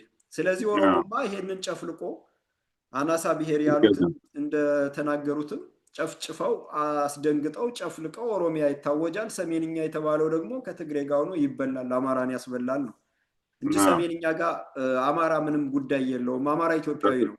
ሰሜንኛ፣ ደቡበኛ፣ ምዕራብኛ የሚባል ቋንቋ የጠላት ቋንቋ፣ የወራሪ ቋንቋ፣ ኢትዮጵያን በማያባራ ቀውስ ውስጥ ከተን ጥቅማችን እናስከብራለን የሚለው የአሜሪካ የውጭ ጉዳይ ፖሊሲ ቋንቋ ነው ይሄ እና ሰሜንኛ ብለው ሲመጡ ጻድቃን ቢቢሲ ላይ ምን ብሎ ተናግሯል? አሁን ጦርነት ከተገባ በወደብም ይሁን በተለያየ ምክንያት ጦርነት ከተነሳ ኢትዮጵያ ያላት ቅርጽ አትቀጥልም፣ ይሄ ህዝብ አሰፋፈር አይቀጥልም፣ ኢትዮጵያ አሁን ያላት የካርታዋ ቅርጿ አትቀጥልም ነው ያለ። ከኤርትራ አካባቢም ይሄ ተነግሯል። ጦርነት ለትውልዱ አውርሰን አንቀጥልም፣ ጦርነት እስከመጨረሻው እንዲቆም አድርገን ነው እና የኢትዮጵያ ቅርጽና መልክ አይቀጥልም ብለዋል። ሰሜንኛ ፕሮጀክት ነው። አየህ ይሄ ማለት አማራን አጥፍተን ትግረኛ ተናጋሪ አንድ ሀገር፣ ኦሮሚያን እና ሱማሊያ የሚባል ሀገር፣ አፋርን ለሁለት ከሱማሌ እና ከኦሮሞ እና ከትግሬ ጋር እንካፈለዋለን ከሰሜንኛ ጋር፣ ሙሉ ጎንደርን እስከ ባህር ዳር ድረስ ሰሜን አማራን በሙሉ ወደ ሰሜንኛ ይገባል። ደቡብ ወሎ፣ ደቡብ ቤት አማራ፣ አብዛኛው ጎጃም እና ሙሉ ሸዋ ወደ ኦሮሚያ ይገባል። ግድቡ ላይ የጋራ እናደርጋለን ነው። አማራን ተቅበዝባዥ እዛ ደብረ ብርሃን እንትና ኮሎኔል የሚሉት ያ ወራሪ ገመቹ አያና ተናግሯል። የአሜሪካ አምባሳደር ጋር እገዛ እየተደረገለት የገንዘብ ድጋፍ እየተደረገለት ጅማ ድረስ እየሄደ ማሲንጋ የሚጎበኘው ወራሪ ጎጃምና ጎንደር ባለቤት አለው፣ አማራ ደብረ ብርሃን አካባቢ ሰሜን ሸዋ አካባቢ ይሰፍራል ነው ያለ። ጎጃምና ጎንደር ባለቤት አለው ማለት ጎንደር ወደ ሰሜንኛ፣ ጎጃም ወደ ኦሮሞ ይሰጣል ማለት ነው። ይሄንን ነው በተግባር እየፈጸሙት ያሉት። ይሄንን ነው ቅጥረኛ ባንዳዎች ለአማራ ስር ተሰግስጎ ከትግሬ ተወለደ አለ ብዙ አማራ መስሎ ያደገ እና እነዚህ ሰሜንኛ እያሉ ያቀነቅናሉ። አማራው ደግሞ እውነት መስሎት ይመራል ነው እና እነ ዘመነ ካሴን ኮትኩተውን ያሳደጓቸው እነ አስረስ ማረ ዳምጤን የክልል አቃቢ ሕጉ ነው አማራን ሲበላና ሲያስበላ የኖረ ሰው ነው። ጀነራል አሳምነውን ራሱ አስከሬኑን እንኳን ሲከስ የነበረ ሰው ነው። በጀነራል አሳምነው ምክንያት የታሰሩት ኮሎኔሎች ምኖች የጦር መኮንኖች እነዛ የተበሉትን ሁሉ ህግ ማስከበር ብሎ የክልል አቃቢ ህግ የነበረ አስረስ ማረ ዳምጤ ነው። ከነበረከት ስምዖን ቀጥታ ትእዛዝ እየተቀበለ የበረከት ስምዖንን የአማራን ዘር ያጠፋን የበረከት ስምዖንን ገንዘብ በማባከን በሚል ክስ እንዲይዝ የተደረገ አስረስ ማረ ዳምጤ ነው። እና እንዲህ አይነቱ ወያኔ ተሰብስቦ ይኸውልህ ሰሜንኛ እያለ ከመሀል ሀገር ጋር እያጋጨንና በስነ ልቦና እየነጠሉ የነ ኮሎኔል አያና ገመቹ ጎንደርና ጎጃም ባለቤት አለው ላሉት ፕሮጀክት እየተሰራ ነው ማለት ነው። እና አማራ ብቻ ሳይሆን መላው ኢትዮጵያዊ ይሄን ማወቅ አለበት። እነዚህ ቅጥረኛ ባንዳዎች ለወያኔ የሚሰሩ፣ ወያኔ ደግሞ ለምዕራባውያን እንጂ ለትግራይ ህዝብ አይደለም የሚሰራው። ኦሮሞማም ለውጭ ሀገራት እንጂ ለኦሮሞ ህዝብ አይደለም የሚሰራው። የኦሮሞ ህዝብ እየተቃጠለ እየተጨፈጨፈ አማራን አጥፍቻ ሀገር ሆናለሁ የሚል ቅዠት እንዲያመልክና እንዲያምን ተደርጎ የትግሬ ህዝብም አማራን አጥፍቶ ወልቃይትና ራያን ወሮ ታላቋን ትግራይ ታቆማለህ የሚል ቅዠት ተነግሮት ይሄን እየቃዠ እንዲጠፋ እየተሰራ ነው። ስለዚህ የትግራይ ህዝብ ህልውናውን ለማስቀጠል ወያኔን ማጥፋት አለበት። የኦሮሞ ህዝብ ህልውናውን ለማስቀጠል በሰላም በጸጋ ኢትዮጵያ ውስጥ ለመኖር ኢትዮጵያዊ ሆኖ ለመኖር በኦሮሞ ስም የተደራጀ የኦሮሞ ማሪዎት ዓለም አራማጅ የሆኑ ድርጅቶችን በሙሉ ማጥፋት አለበት። አማራ ደግሞ እነዚህን ቅጥረኛ ባንዳዎች ሳይውሉ ሳያድሩ ከስራቸው ለትውልድ አስተማሪ በሆነ መንቀል አለበት። በቃ ትውልድ ማለቅ፣ ትርምሱ፣ ሰላም ማጣቱ፣ መጨፍጨፉ፣ ቤተክርስቲያን ሳይቀር እንደዚህ ዘግናይ በሆነ መልክ እንደዚህ መታረድና ቆዳ መገፈፍ፣ ጡት መቆረጥ፣ እንደዚህ በጅምላ መጨፍጨፍ፣ በከባድ መሳሪያ መውደም መብቃት አለበት። መቆጣት አለብን ነው ምለው። እንደው ይሄ ሰሜንኛ የሚለው ፕሮጀክት ገና ብዙ የሚያነካካ ነገር አለን። እንደውም አንዳንድ ጉዳዮችንም እየተከታተልኩ ነው። እዚህ ከወልቃይት ጋርም እነደመቀ ዘውዱም ብልጽግና እያሉ ግን የሚሰሩት ሰሜንኛ ነው። የወልቃይት ጉዳይ አለ። ወልቃይትን ወያኔ እንድትወስድ ነው የሚፈልገው፣ ኦሮሞማ የሚፈልገው። ምክንያቱም ወልቃይትን ወያኔ ከወሰደ እሱ አዲስ አበባ ናዝሬትን ደብረ ዘይት መሀል ሀገሩን የተወረረውን ይዞ የሀዲያውን፣ የከምባታውን፣ የጉራጌውን፣ የሲዳማውን፣ የወላይታውን፣ የአፋሩን፣ የሶማሌውን የበርታውን የጉምዙን የመላው ኢትዮጵያን ቦታ ይዞ ኦሮሚያን ሀገር ለማድረግ ግዴታ መጀመሪያ ትግራይ መገንጠል አለባት ወልቃይትን ይዛ ማለት ነው። እና ይሄን ተናበው ነው እየሰሩ ያሉት። አማራ ወልቃይትን ከወሰደ የትኛውም ጉራጌውም ሀዲያው ከምባታውም አይደለም አማራው ሲዳማው ላይታውም አፋር ሶማሌውም የራሱን ይጠይቃልና ይሄ ጸረ አማራ የሆነው የእነ አሜሪካ ስሪት ይፈርሳል ነው አጠቃላይ ስራው። እና ኢትዮጵያውያን አይኑን መግለጥ አለበት። ይሄ ሁሉ ቀውስ የሚቆመው እኛ ስለፈቀድን ነው። ይሄ ሁሉ ቀውስ እየተፈጸመብን ያለው እኛ ስለፈቀድን ነው የሚል እንትን ያለኝ አረዳድ ያለኝ ያሬድ። አንተ የምትጨምረው ከሌለ በእኔ በኩል ጥያቄዎችን ጨርሻለሁ ያሬድ። እሺ ልክ ነው። አሁን ያልከው በጣም በጣም ወሳኝ ነገር ነው። ይሄ በምስራቅ አፍሪካ ያለችው ትልቋ ሀገር ማፍረስ የሚፈልጉ ሀገራት በጣም ብዙ ናቸው፣ ብዙ ኢንተረስት ያላቸው ማለት ነው። ስለዚህ አንደኛው ይሄ ሰሜንኛ አንተ እንዳልከው ኢትዮጵያ ለሶስት መክፈል ነው። አንደኛው ሰሜንኛ የተባለው የትግራይ ነው። ትግራይ ነው በነገራችን ላይ እዚህ ውስጥ አማራ የለም። አማራ የጠፋ ህዝብ ነው። ትግረኛ ተናጋሪዎች ናቸው። ትግርኛ ተናጋሪዎች ናቸው ሰሜንኛ ብለው የመጡት እንጂ የአማራ ጋር አይደለም። ከአማራ ጋር ምንም የሚያገናኘው ነገር የለም። አማራ ጠፊ ነው። መሀል ላይ ደግሞ ያለውን የኦሮሚያ ላሉ ከዛ በኋላ ሶማሌ የሚል ሶስት ሀገር ለመፍጠር ነው እየሄዱ ያሉት። ይሄን ነው እየሰሩ ያሉት። ይሄን ነው ማድረግ የሚፈልጉት። ማናቸው? ቅጥረኞች፣ ህወሓቶች እና ኦነጎች ማለት ነው። እነሱ የሚገርም ነገር አይኖሩም። ሀገር ለማጥፋት ነው እንጂ አይኖሩም። ምክንያቱም ለምንድን ነው ሀብት ወደ ውጭ የሚሰበስቡት? ሊኖሩበት አይደለም።